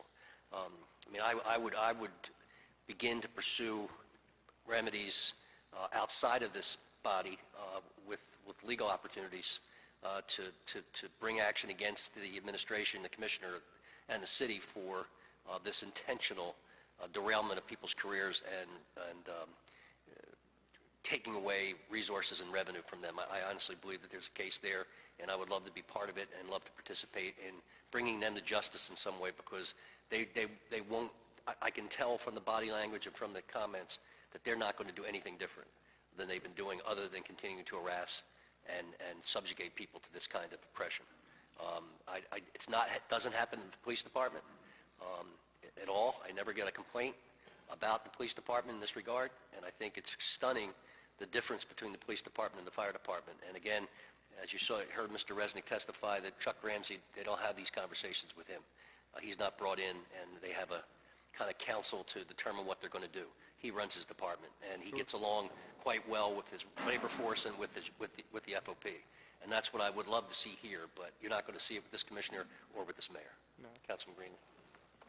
Thank you, Mr. Chairman. Thank you for coming and all you do for your membership. Just going back on what I was talking about with the administration, you described in your statement that the department is a mess, which I think a lot of us would agree with because of various actions taken over the last few years. What, if any, discussions have you had? I'm not talking about private discussion, but whatever you'd be willing to talk about. Is there acknowledgement at all that there is this morale issue, that there is this, that there are some problems that maybe could be addressed coming from the administration? Have they made any acknowledgement, either the commissioner or anybody? No. Or is it just seems to be everything's okay? And the Piker report indicated that also, didn't it? Yeah, Right, okay, right. The Piker report showed that there was severe problems of Right. morale and divide within the department. Along with the report that I was addressing early on was a report conducted by Coase and O'Connor in Right. 2008, and they addressed all this in several staff meetings that I attended before I became union president. The issue was brought up by field chiefs, and it was summarily Right. dismissed as everything's fine. And I Okay. think that's basically the opinion of the administration, is there is no morale problem. Yeah, You know, yeah. 14 men were demoted. There is no morale problem. There was a statement given shortly after Michael Goodwin passed away, and how's morale in the fire department after this? And morale's never been higher. You know, guys are in tears, and their statement is morale's never been higher. I mean, there's so much of a disconnect now. I don't Yeah. even know where you begin to put it back together at. But clearly there has to be a change before there could be any sort of real morale building within the fire department. Unfortunately, I thought that was going to be the answer, because it just seems, and it was kind of demonstrated today, and I agree with Councilman Kenny, even more so by Mr. Resnick, that there just doesn't, this is our way, and we're going to do it our way, and almost we don't care what the firefighters, the people out there putting their lives on the line, think about it. And what you wind up getting, Councilman, is you get a bunch of employees that want to do the bare minimum. Yeah. Now, these guys will do everything on the fire ground. They'll run through walls. As a battalion chief, these guys will run through walls for me. They would do anything I would ask. But when it comes to the little things that they always took pride in and they wanted to do, that stuff's all going to go by the wayside. Within the fire department now, the motto is no good deed goes unpunished. Yeah. Anything you do can and will be used against you. Whether you had good intentions, bad intentions, it doesn't matter. You will be punished. And as you can see, these 14 men did nothing wrong, and they were all demoted. Right. And now their careers They were embarrassed. Well, and that's, this is just, the demotion is part of it. And Councilman Kenny's correct. When he was there, they marched him in there. It was a walk of shame. You march these people in one at a time every 10 minutes, make them wear their uniform, and then take their stuff off them, and then say, okay, see you later. We were talking, you might be too young to remember this, Councilman Kenny and I were talking about the old Chuck Connor show, Branded, where it started out by them taking off your stripes, so that's what, Right. Okay, thank you, Joe. Thank you, Councilman. Ron Chowski and Joseph Pospich.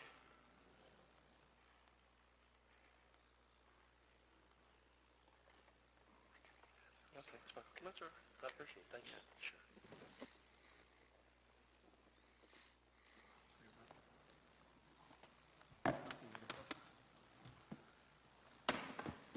Please identify yourself for the record. Morning, Councilman Kenny. My name is Lieutenant Ron Showski, S-H-O-U-S-K-Y.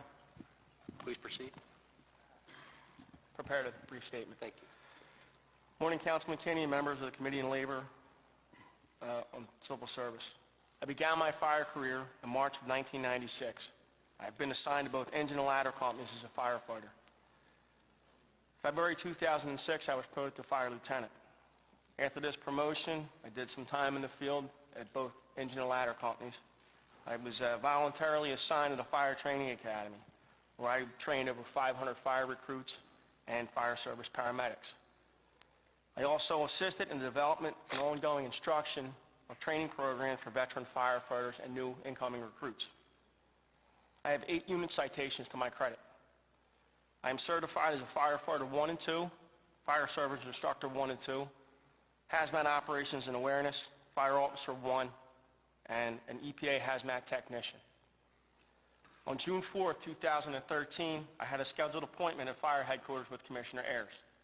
This was my interview for promotion to fire captain. The interview was informal as the commissioner knew me and my career from being an instructor at the Fire Academy. We talked about the future of the department and how computer infrastructure was a little bit antiquated, some possibilities with that. We discussed in depth the need for training at all levels within our ranks. He then told me to stay in the books, get ready for the next rank, how important that being a captain was. He spoke of being prepared to train as an acting battalion chief, and I would probably be in the car very shortly. After the interview, the commissioner informed me that I was to be sworn in, and he apologized for not being able to have my family present. I stood at attention and covered. At this time, he had Ms. Karen Hires, who's our Deputy Commissioner of Human Resources, come into his office. She was to be the witness. I was administered the oath of office, this is the same oath I took when I was promoted to the rank of fire lieutenant. After which, the commissioner had escorted me to the rear of his office. He signed a letter on his desk and gave me the letter. And his statement was, "This letter is from the powers that be. It's a formality." I read the letter and asked the commissioner if this was something I should be concerned about. And again, the commissioner stated, "This is 1,000 miles from here. Go and enjoy your rank, and your family should be proud, as should you."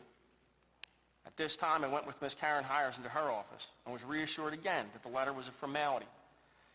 She'd stated that the commissioner had spoken in depth and thought it would be in bad taste for them to demote any of us if this should come to fruit.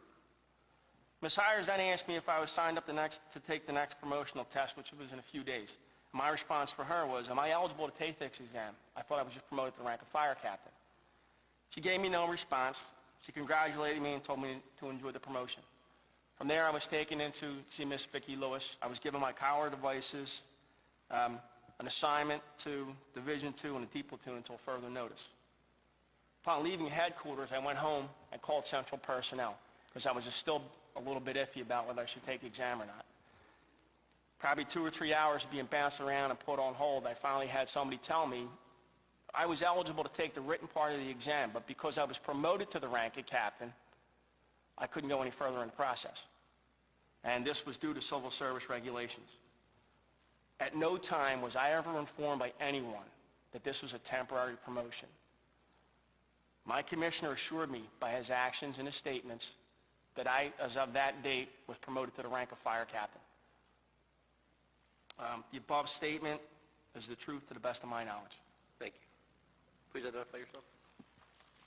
Councilman McKinney, at this time, I'm the senior member here. I would like Firefighter Paul Kirk to give his statement, and I'd rather give the last one. Sure.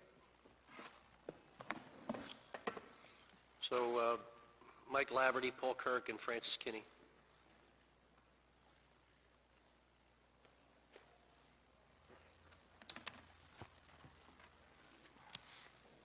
Please identify yourself for the record. My name is Firefighter Paul Kirk, K-I-R-K. Please proceed, whoever would like to go first.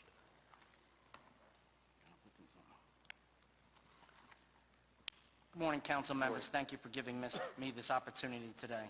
My name is Paul Kirk. I have been with the Philadelphia Fire Department for over 18 years.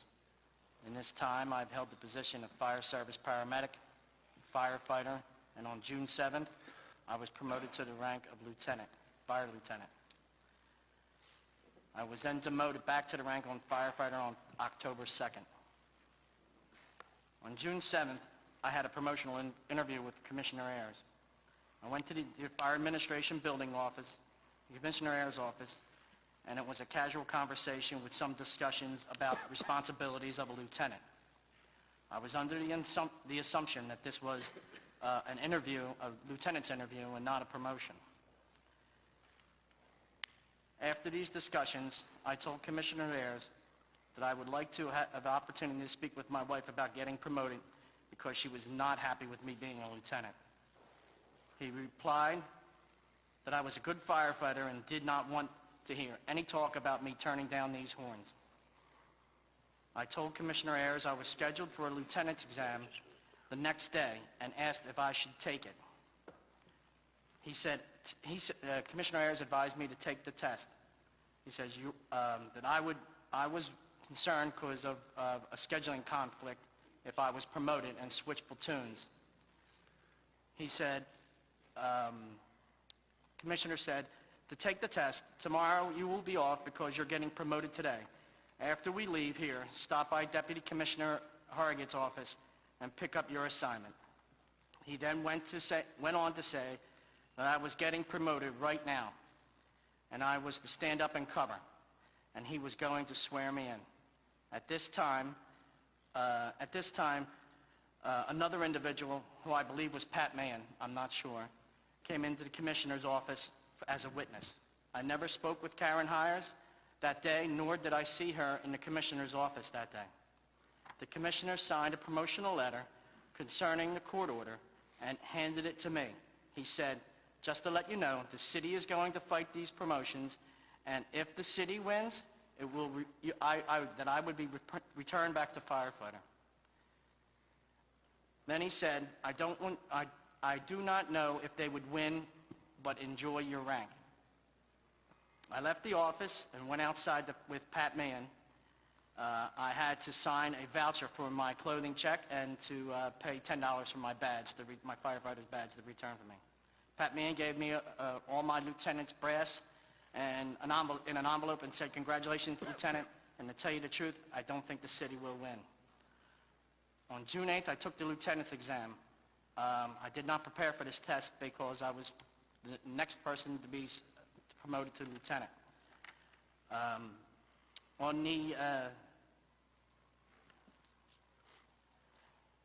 Since I was promoted the previous day before the test, I was not concerned about doing too well on the examination because I was already the rank of lieutenant. And I did study for the exam, but it wasn't significant enough in the last 24 to 48 hours to continue. I was never even notified of the event for the secondary promotion. I didn't get any information on that, and I did not attend because I was already assigned as a lieutenant and working that day. Thank you for your time. Thank you very much. Please identify yourself and proceed. Fireman Michael Laverty. Mike, could you pull that microphone a little closer to you? Fireman Michael Laverty. Please, before you start, I'd like the record to reflect that Councilman Brian O'Neill is also in attendance. Good morning, Councilman Kenny and all members of the Labor and Civil Service Committee. My name is Michael Laverty. I was recently demoted from the rank of fire lieutenant. I have been with the fire department since January 2005. I've been assigned as a firefighter Engine 5 in West Philadelphia and a lieutenant in Engine 54, also in West Philadelphia. I'm currently enrolled in the Fire Science Program at Community College, Philadelphia. And on June 3rd, I had a scheduled appointment with Fire Commissioner Ayers. I was the first of the 14 members to be interviewed for promotions. I arrived at 1:45 p.m. at the Fire Administration Building. When I arrived at Commissioner Ayers' office, he was not there. I was told he was at a fire prevention activity. I waited for at least an hour for Commissioner Ayers to arrive. When he did arrive, he walked down the hallway, greeted me with a handshake and a smile, and said he'd be right with me. After a minute, I was called into his office. While in his office, Commissioner Ayers said that he was happy for me and my family and asked if my father was. My father's retired fire captain who worked with Commissioner Ayers was happy. I stated yes, he was very proud. Commissioner Ayers was very upbeat and generally happy for me. He reviewed my personnel record and stated that it was good. The interview went on. He asked about my family, about fire prevention, community risk reduction. He talked about the old firefighting days of my father and how things have changed, how we are more proactive and get out into the community. He talked about going from a firefighter to a lieutenant and the responsibilities that goes with it. He said I would be fine and do a great job. and how happy he was to be promoting me. After the interview was over, he stated he was going to promote me. He repeated it. I was shocked because I was the first one to go. Didn't expect this to be happening. And it'll be retroactive back to May 24, 2013. He also looked at the time and said, if I hurry, I can make it to McDonald's to get my uniforms changed to my new rank as lieutenant. He told me to stand up, put on my cover, put on my cap, and stand up against the wall. He would go get a witness. Karen Hires walked into Commissioner's office, told me to put my right hand up and gave me the oath of office as fire lieutenant. I shook his hand and thanked him. I was led to Karen Hires' office. She told me to sit down and that she'd be right back. She came back in with a piece of paper. She gave it to me. I read it, and as I was looking up, she said, we have no intent of demoting anyone, that this was a legal matter. She gave me an envelope for the letter. From there, I was told to go to Vicki Lewis's office to receive my lieutenant's badge and insignia. From there, I went to Deputy Commissioner's office to receive my new assignment, which was Division 2 in the D platoon, which was given to me by his secretary, as well as directions to receive my new department ID card, and after which I left the Fire Administration building. Thank you. Thank you for your testimony.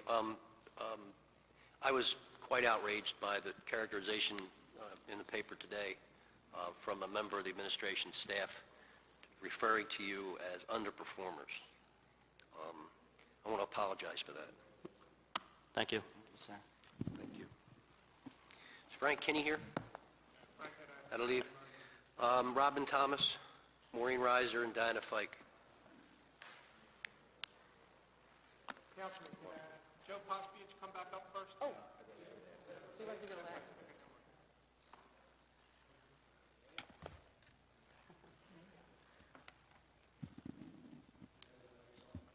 Robin Thomas. Thank you.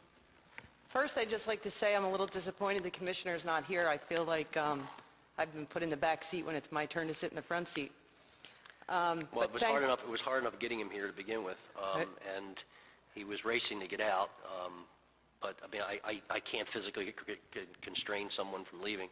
Right. I think it shows the. I've seen him sitting here for hours on end at budget hearings. It doesn't seem that it's too quick to get out then, but he maybe felt a bit uncomfortable being here, so he wanted to leave, and I apologize for that, but I can't tackle him. Thank you. No problem. So thank you for hearing my testimony today. My husband, Andrew Thomas, was one of the fire department captains who was recently demoted. I am quite frankly appalled that this was allowed to happen, and I am still confused about the why behind it. So I appreciate the fact that you're holding the public hearing today, and I'm hopeful, well, I was hopeful that it would result in some answers that make sense, or better yet, some action to right what I consider to be an incredible wrong, but apparently through testimony today, we realize that that may not happen, hasn't happened. So thank you for indulging me. Both Andy and I grew up in South Philly in families that loved and served the city. My father was a Philadelphia police officer, and Andy's father was a Philadelphia firefighter. 21 years ago, Andy continued that tradition when he graduated from the Fire Academy. It was rewarding to see the pride in my father-in-law's eyes as his son delivered the valedictorian speech to the 164th class on that graduation day in '92. And then again when he was promoted to lieutenant in 2004. My in-laws have since passed on, so they couldn't be there in July with me and my daughter to watch Andy take the oath as fire captain in yet another moving promotion ceremony. Prior to joining the fire department, Andy served in the Coast Guard. And as much as he would like to be here today, he is not. He is attending a pension seminar. He's a representative on the Philadelphia Board of Pensions. He was elected in 2012, and he spends a lot of his free time working with and for other city employees. This year alone, Andy has helped over 100 fire department members navigate through the retirement process. So not only does my husband have a history of hard work and service to the city, he has an excellent record with the fire department. As a matter of fact, he received superior ratings on his last 2 performance evaluations, which were done while he was in role as a captain. Superior is the highest rating attainable, and he received it across each and every measure listed on the evaluation form, both times. So it's an understatement when I tell you that the events that followed have been disheartening for my family. After watching Andy give so much of himself so passionately to the city and to an organization that he loved, what happened to him basically feels like a hard slap in the face. Andy is very proud, and he will continue to do his best no matter what the outcome of this hearing is. But I assure you that my family will not be the same. I've had a knot in my gut since Andy received the notice in the mail that he was being demoted. You name the negative emotion, and I've recently been there. I'm angry, I'm sad, sometimes I feel helpless. I've got a very heavy heart about the situation. A lot of what one feels when they're betrayed. I've heard it said in this room before, and I believe it was Councilman Heenan, and after 27 years in management myself, I totally agree with him. If you treat workers with respect, they will respect you back. And unfortunately, we're not seeing that happening. So going back to what happened with Andy's last performance evaluation, to give you an example, when Andy's battalion chief tried to turn in the latest evaluation to his deputy chief, the deputy chief wouldn't take it, and he told the battalion chief, you might as well rip that up and throw it in the trash because they're not captains anyway. Something to that effect. Who was this deputy chief? I don't know his deputy chief's name. I have a copy of his performance report so you can see who the battalion chief is. So I don't know if this has yet been reviewed or filed properly because it is new post after the demotion. They advised it should be submitted through the chain of command at his previous location, and that's the same chain of command who refused to accept it in the first place.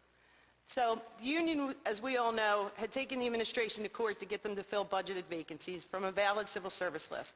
I don't know all the numbers, but I do know that there were enough vacancies to cause a serious concern for City Council during the budget hearings. Apparently, with history as a guide, City Council had concerns about the number of vacancies and how timely they could be filled from the new list. Concerns over training due to losing so many experienced personnel through drop, and the significant overspend on the overtime budget was discussed. All sound business concerns to which I never heard a substantial response.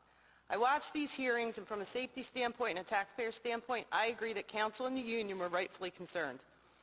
Council's concerns during the budget hearings were so intense that Councilman O'Brien implored the commissioner to move forward and promote from the current list. The administration did not act on the Council's request, so the City Court ruled the administration had to promote to fill the budgeted vacancies. I know you know all this. Thanks for indulging me. Which they did in May. The City appealed, and the Commonwealth Court reversed the ruling, stating that the administration was within their rights to wait and promote for a new list. I got that, and I understand that, but I do believe there should be some caveats to that. Yes, management should have some discretion in personnel decisions, but management should also be required to provide sound business reasons for their decisions. In this case, there were budgeted positions open and a valid list that had not yet expired. Arbitrarily determining that a valid non-expired list is stale should not be considered a sound business reason. Now, the court ruling did not state that the administration had to demote the officers. I know we've been through that. I don't understand why the city moved forward with the demotions in the first place, but it was done without considering the officers' performance. I attended the court session in Philadelphia on September 25th when the union and the city were back in front of the same judge who originally ruled on the case. The union was trying to get the city to delay the demotions, but personally I think they should have requested an action not to demote the officers at all. The harm done by demoting these officers is far greater than any impact to the city. I honestly do not understand how the city benefits by demoting these officers. So the administrator cited that they just wanted to put this behind them and move forward and promote from a new list, but in that courtroom I heard no regard for performance or the impact to people or the overall department. On the contrary, they repeatedly stated there were no performance issues, and I believe there is no better indicator of performance than actual performance itself. So I still wonder why their performance was not considered in this decision. So either way, if the first ruling was right or wrong is really irrelevant.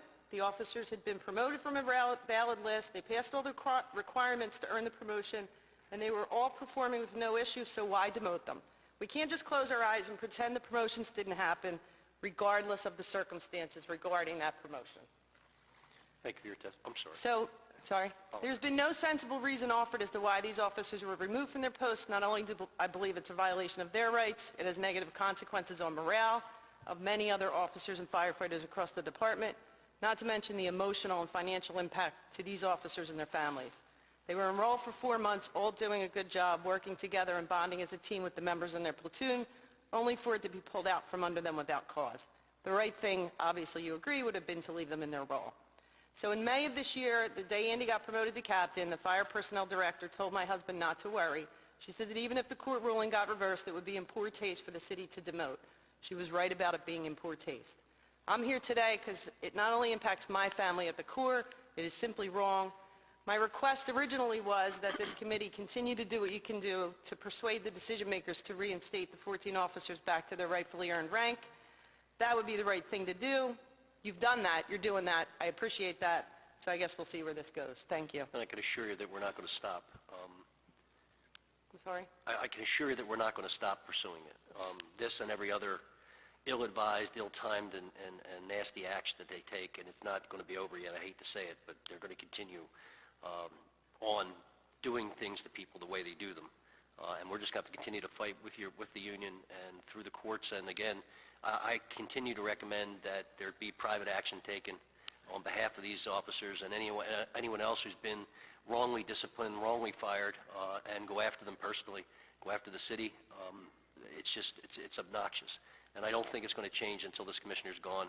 And honestly, I think from all of the anecdotes that I've heard about the promotion, get your cover and let me swear you in, and the words that he said to people, I honestly believe that he probably isn't very comfortable with any of this. I wish he had the ability or the desire to stand up to it, but I really don't think, knowing his history, knowing his reputation as a firefighter, that he enjoys any of this. I wish he has the power to say no. Exactly. He's in and a that's- position. And that's in his fault. But I do think that when I hear the interaction between the promoted, now demoted folks, it didn't seem that he was seemed like he was pretty happy he was doing it. So I can't speak for him, and he won't speak for himself. So, I mean, I do apologize for but we're not stopping. Thank you, Councilman. We're not, I mean, you know my history. Actually, the Commissioner Ayers had to leave to go to 4th and Snyder, which is the firehouse I grew up next to. It was the first firehouse that my dad took me to when he got on the job, to climb on the engine company and sit in the tiller and put on a hat. Played football out in the backyard. In the old firehouse had a large green field. We'd play football till the captain and lieutenant chased us over the fence because they were making too much noise. So I'm part of this family, and if you bully people's family, people are going to come back at you, and it's not going to stop. I mean, if Mr. Resnick felt uncomfortable sitting here, he's going to be back here a number of times until we keep it up until they're gone, because this is totally obnoxious and uncalled for.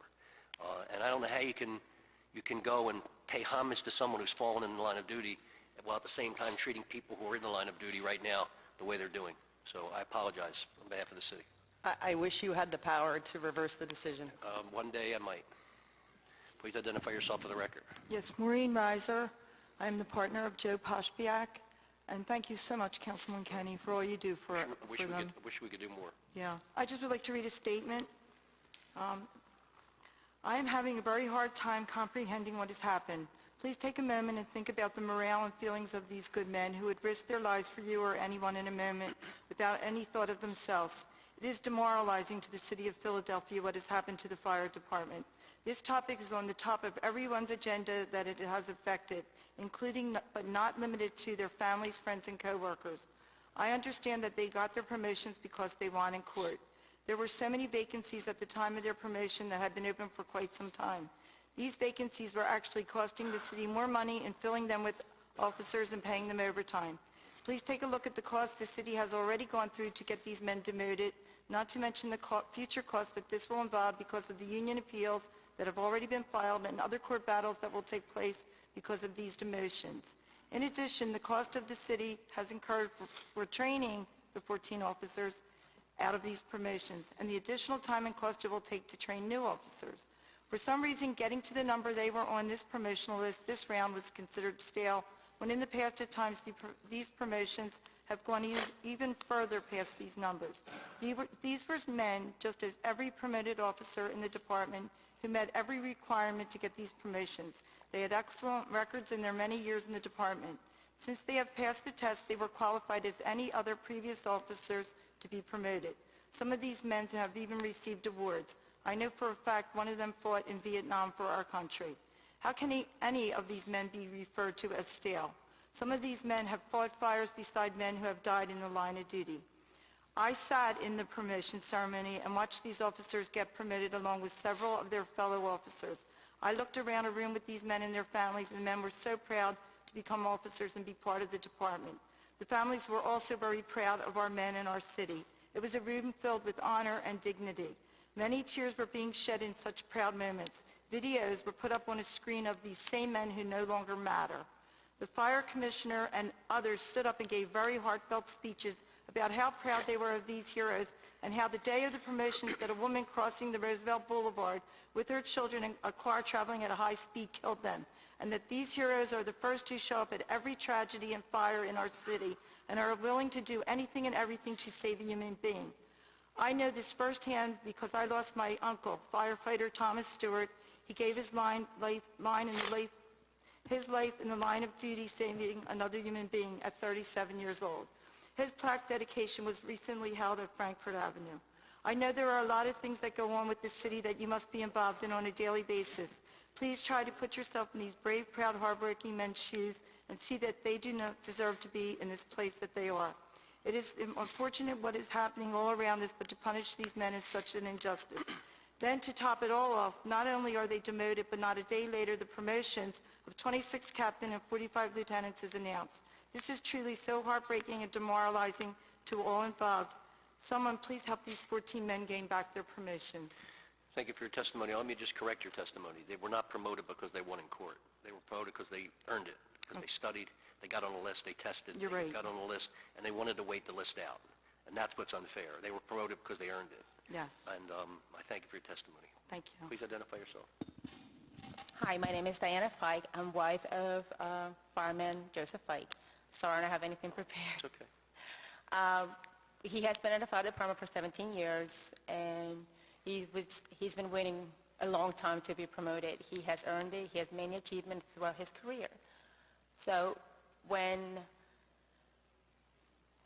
he got promoted, he did what he had to do right away, and has been working at the hazmat unit in fire school. And he's been exceeded in all his job descriptions. And since they got demoted on October 2nd, it has been a really hard and demoralizing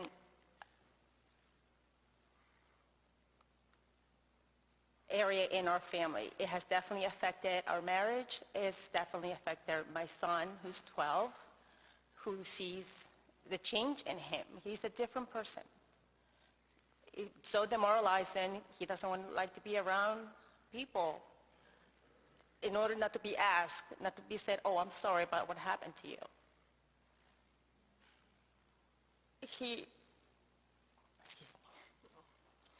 He had compared this demotion to the second worst day of his life after the death of his brother. These brave men should not have gone through this.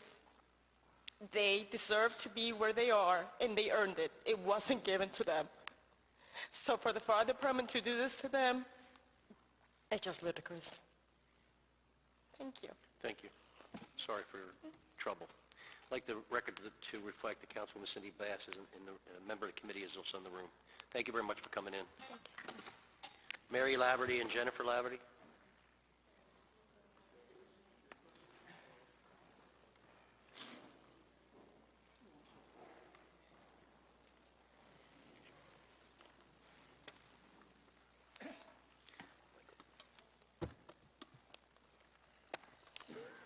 I'll be first.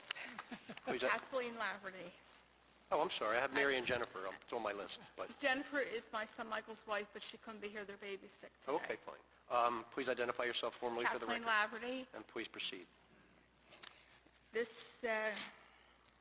morning, everyone. I would like to first thank council for giving me the opportunity to speak here today. My name is Kathleen Laverty, and I'm a proud mother of Philadelphia firefighter Michael Laverty, and the proud wife of retired fire captain Daniel Laverty. Mr. Nutter, Mr. Ayers, Mr. DiTilio, Karen Hires, and whoever else was involved in this travesty. Shame on all of you. I don't know how any of you lay your heads on your pillows at night, knowing all of you have had a part in what these 14 brave men went through. God does not like ugly, and one day all of you will have to answer to him. Mr. Ayers, you are the poorest excuse to be the leader of the Philadelphia Fire Department. It's a shame you didn't stand up to Mr. Nutter a long time ago. Thank you. A long time ago over things that you knew were out and out wrong for the fire department. You are not the man my husband told me he worked with many years ago. When these demotions were talked about, if you couldn't say no to Mr. Nutter, then you should have just retired. Maybe then you could have kept your dignity. That's the one thing you're not able to take from them, from those 14 firefighters. But after what you did to them, you will never find your dignity again. Let me tell you, Mr. Ayers, you pulled my son's heart out and kicked it to the curb, and I will never forgive you for that. From the time he graduated from the fire academy to the day he was promoted, he always wore his uniform with such pride. I don't think he's ever going to feel that way again because of you and your management prerogative. He took such pride in being a fireman. From the time he was a young boy, he always wanted to be a firefighter, just like his dad. Just like all the men who were promoted, he studied hard. And worked at his job to the best of his ability and finally made it to the rank of lieutenant. He was so excited when he called to tell us of his upcoming promotion, and you took that away from him because of your management prerogative. Thank you for your testimony. Sorry for all of this. I'm sorry. No, don't be sorry. Don't be sorry.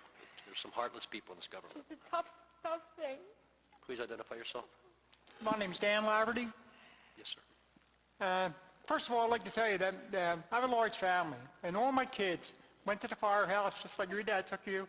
We went to the thrill show. We went to the musters. They loved seeing what I was doing, and, of course, Michael followed in my footsteps.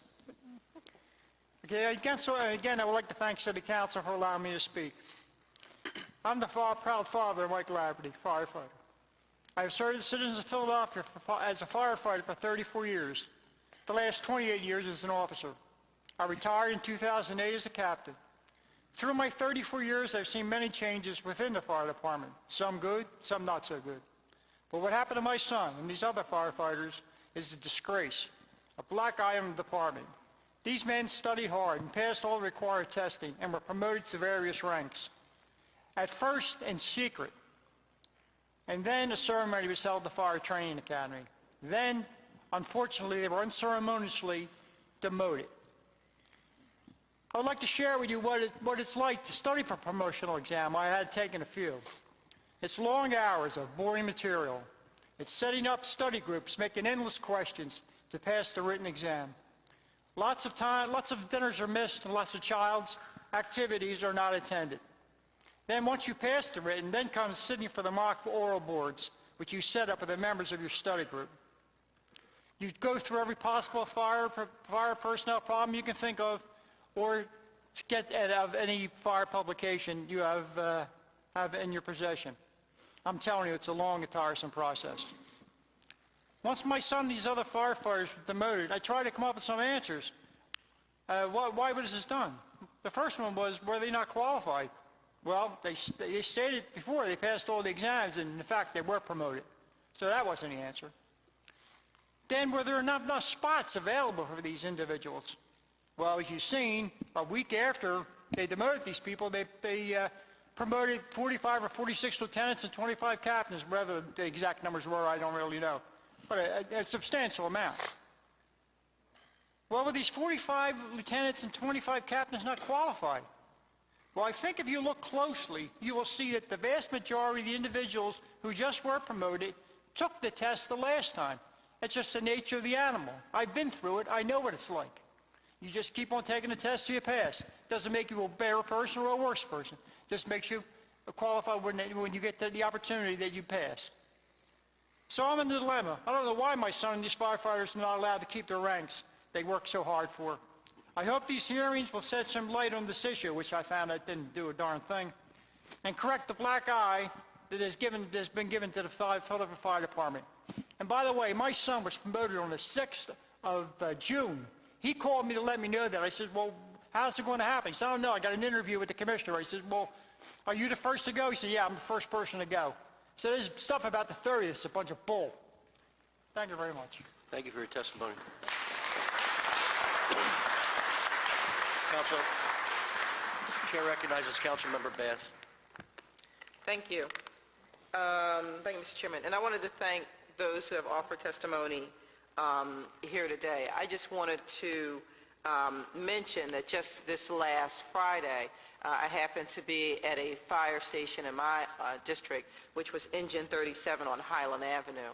And so I was there actually for a completely different reason other than to tour the firehouse.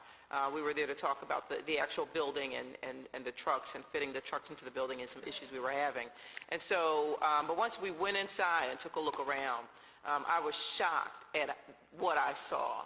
I was shocked at a building that we're asking folks to go into, city workers that we're asking them to go into every day, to run out in case of a fire, to save our lives, save our property, help us, protect us. The building's condition was completely unacceptable. And so we're asking folks to temporarily live there. We're asking folks to work there. And I don't know how many people outside of the group that's here has actually visited a fire station to see some of the conditions that we ask you all to go and to work under.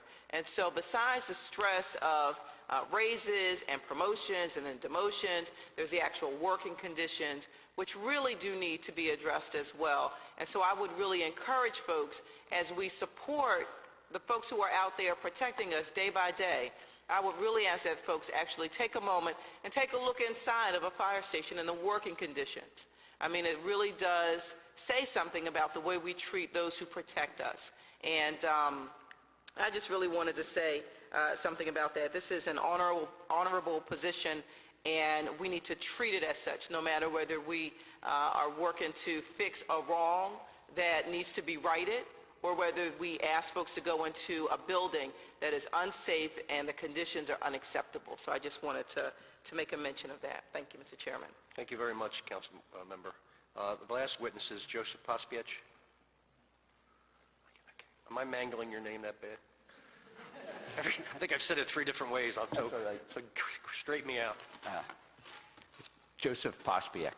Thank you. Please proceed. Good morning, Councilman Kennedy, and all the members of the Labor and Civil Service Committee. My name is Joseph Pospiech, and I was recently demoted from the rank of captain. I was listening to the testimony and from our administration, and there were a number of comments made that I feel I need to address. First of all, about our positions being temporary and we could be demoted on a probationary period. The fact that we were promoted does not create any special criteria. The criteria that we could be demoted for is the same as any officer. So to make a big deal out of the fact that we were on probation and could be demoted is ludicrous. We wouldn't do anything to get ourselves demoted, and neither would the other officers. It's the same criteria. Secondly, scoring was mentioned. I personally think you can't compare scores, and the reason being you have the number of questions that are asked, the type of questions are asked. Your raters, are raters easy? Were they hard? You would need an actuary to be able to compare different tests. So scoring, I feel, to compare scoring is not an accurate indication as to whether or not one group is better than the other group. Another thing was mentioned, yes, this administration has destroyed the pride, integrity, and morale. I challenge you and your councilmen, go to the stations, ask them, but don't ask them as a group because we have rats, that they have direct lines to the administration. Well, you'll be disciplined if you try to do the same thing. Managerial prerogative. If they hadn't, in the word stale, from the word stale, had these first group not been promoted, you would be promoting 90 officers. Our field officers are approximately 400. That means he would have promoted approximately 1/4 of the field officers. What CEO in his right mind is going to promote 1/4 of your managerial staff? No one would do that in their right mind. Their right mind. As far as managerial prerogative, my next question is, why didn't he have active list ready? He knew there was going to be massive retirements in the month of June and some prior and after. He should have had these lists ready to go. The managerial prerogative would have been have the list ready to go when our list expired, and these people could have went right into the positions. When he last testified in council chambers, he said that he would have a list in by July. That's a ludicrous answer. I won't go into the details, but it's approximately a 9-step process. The earliest we were told, the rumor was October 1st. Well, it was pretty close. It was the end of September. The commissioner knew that, and he told you July. Also, as far as managerial prerogative, he did exercise the managerial prerogative. He issued the general memo announcing the test. The first one had a closing date of February 15th. There's a 90-day window in which we're given to study, and that's the earliest date the test could be given. For some unknown reason, there was a second general memo put out to push the date to February 22nd. Then there was a third memo put out, pushed the date to March 8th. 90 days from that is, lo and behold, it's June 8th. Well, why do I mention this date, June 8th? That's because in 2011, on June 3rd, 14 lieutenants were promoted. They could not have taken that test until the current test was pushed back to June 8th. Talk about managerial prerogative, that's managerial manipulation. Fiscal management. This city's we're short of money for schools. Yet we've been out in the field.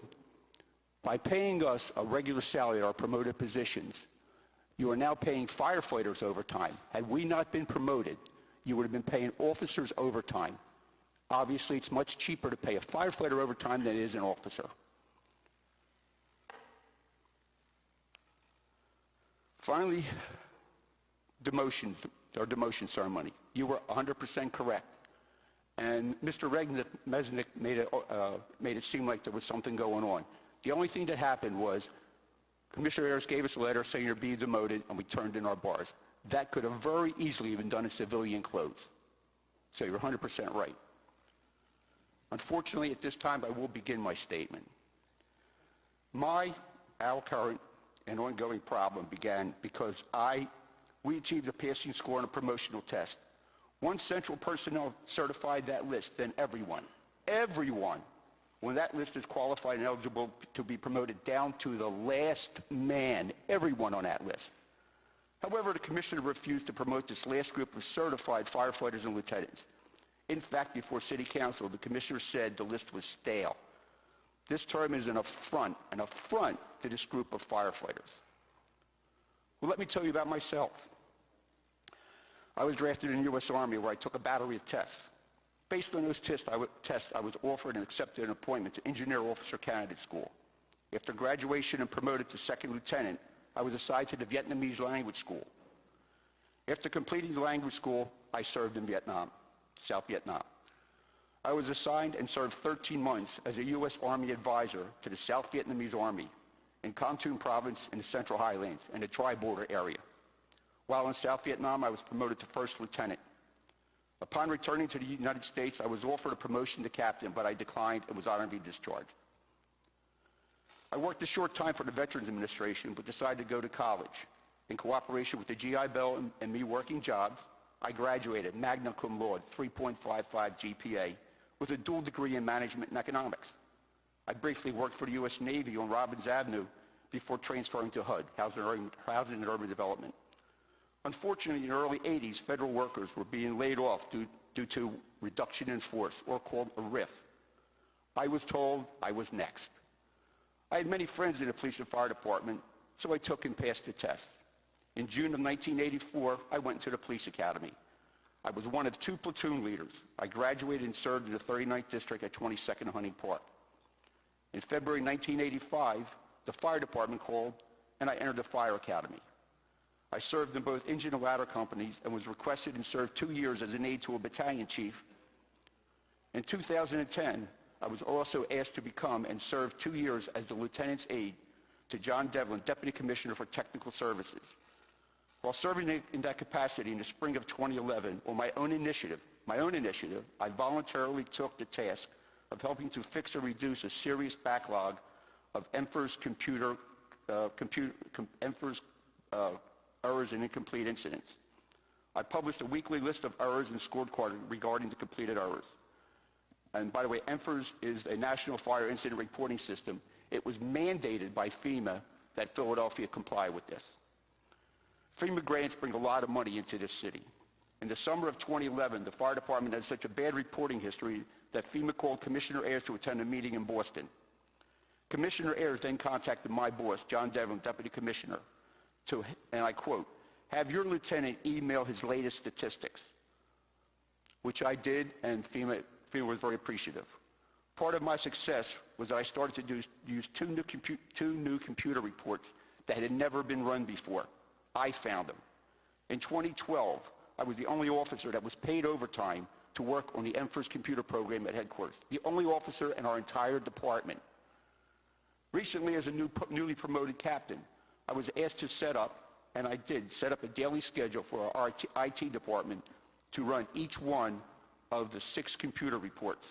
I was also scheduled to work overtime, the only one scheduled to work overtime, on EMFRS at headquarters, and of my possibly doing field training instructions at various battalion chief stations. Then after doing all this work, I found out I was to be demoted, some reward for my effort.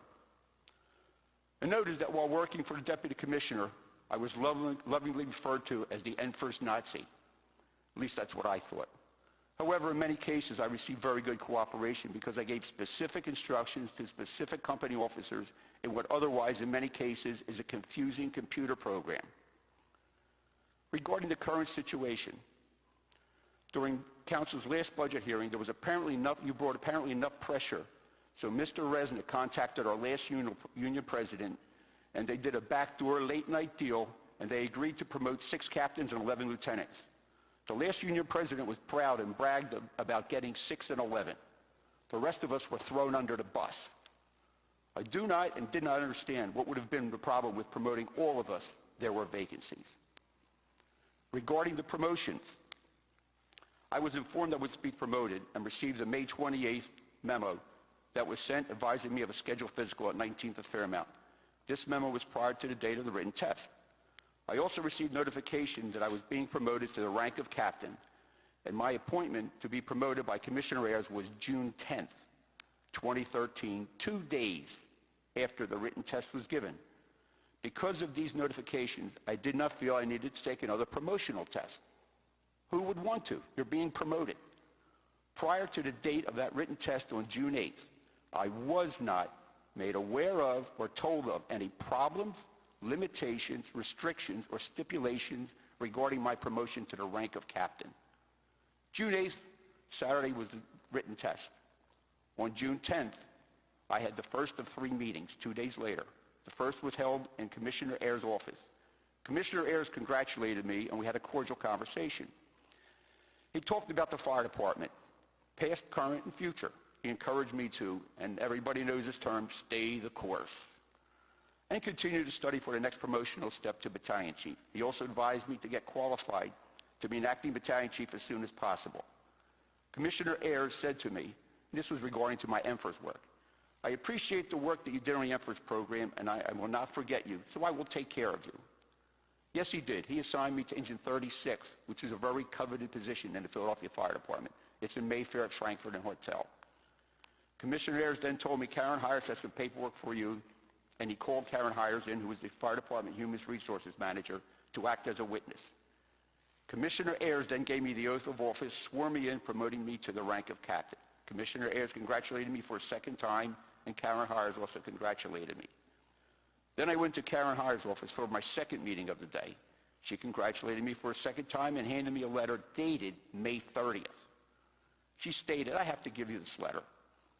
She explained, and this is the first time I heard of this, she explained that the ruling of the Common Pleas Court that ordered promotions is being appealed to the PA Commonwealth Court, and it could take up to a year for the Commonwealth Court to hear the case. She said, and even if the case was heard early and the city won the appeal, you probably will not be demoted because it will be in poor taste. Besides, this case has more to do with other unions and how the situation will be handled in the future, not about you getting demoted. So when I left the office, I felt there would be no demotion in any case. I hope the other unions are also listening. My first note, that day on June 10th, in Karen Heyer's office was the first time I was given, saw, made aware of the letter dated May 30th.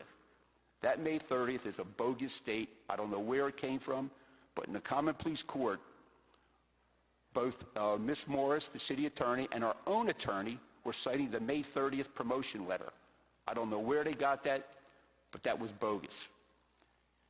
And my other point is, if that letter was so important, then why did they not give us better guidance as to what we should do versus just a verbal instruction that they claimed that they gave to us? Second, both Commissioner Ayers and Karen Heyers, under oath, swore in court that they told 14 officers to take the written test. My only meetings were June 10th, 2 days after the written test. Since it was already too late to take the written test, I know I was not advised to take the written test by either person. Then finally, my third meeting was with personnel staff, where I was congratulated again. I turned in my lieutenant's badge insignias and received the badge insignia for my newly promoted position, the rank of captain. Finally, in closing, I would like to point out, even though I was demoted, there was a promotion party held for me. This flyer.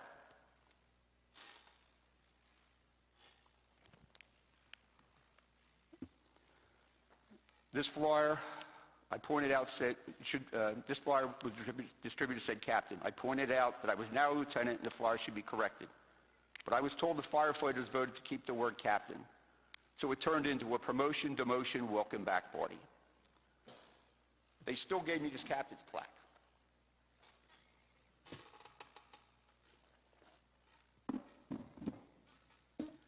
And I told them I would proudly display it in here, city council chambers. Many of them are firefighters from outside the station still call me captain. That's a yin and yang. While I acknowledge their respect, I take great pride that many firefighters still call me captain. But it is also a very painful reminder of what has transpired and what we are going through. Well, this is a serious situation. We started to think of what we call ourselves, show some group unity, pride, stuff like that. Dirty Dozen, Rat Pack, but nothing seemed to stick. But I was watching this military movie with Jack Nicholson and Tom Cruise. You know the name of the movie, A Few Good Men. So I submit to you, we are a few good men that this city department has treated poorly. This, Councilman O'Brien was correct. This fiasco that they created is going to cost this city, more than the cost of a few promotions. But the city will suffer bad publicity and tarnish national reputation as a former city of brotherly love. Finally, I've had firefighters ask me, and I quote them, "What are you still doing in the fire department?" I would have quit, close their quotes. Well, let me paraphrase from the movie again. When Jack Nicholson said to Tom Cruise, "You messed with the wrong Marine." Well, since I was demoted, you messed with the wrong Vietnam vet, and we, yes we, a few good men are not going to go away. Thank you for your time. And if I have any questions.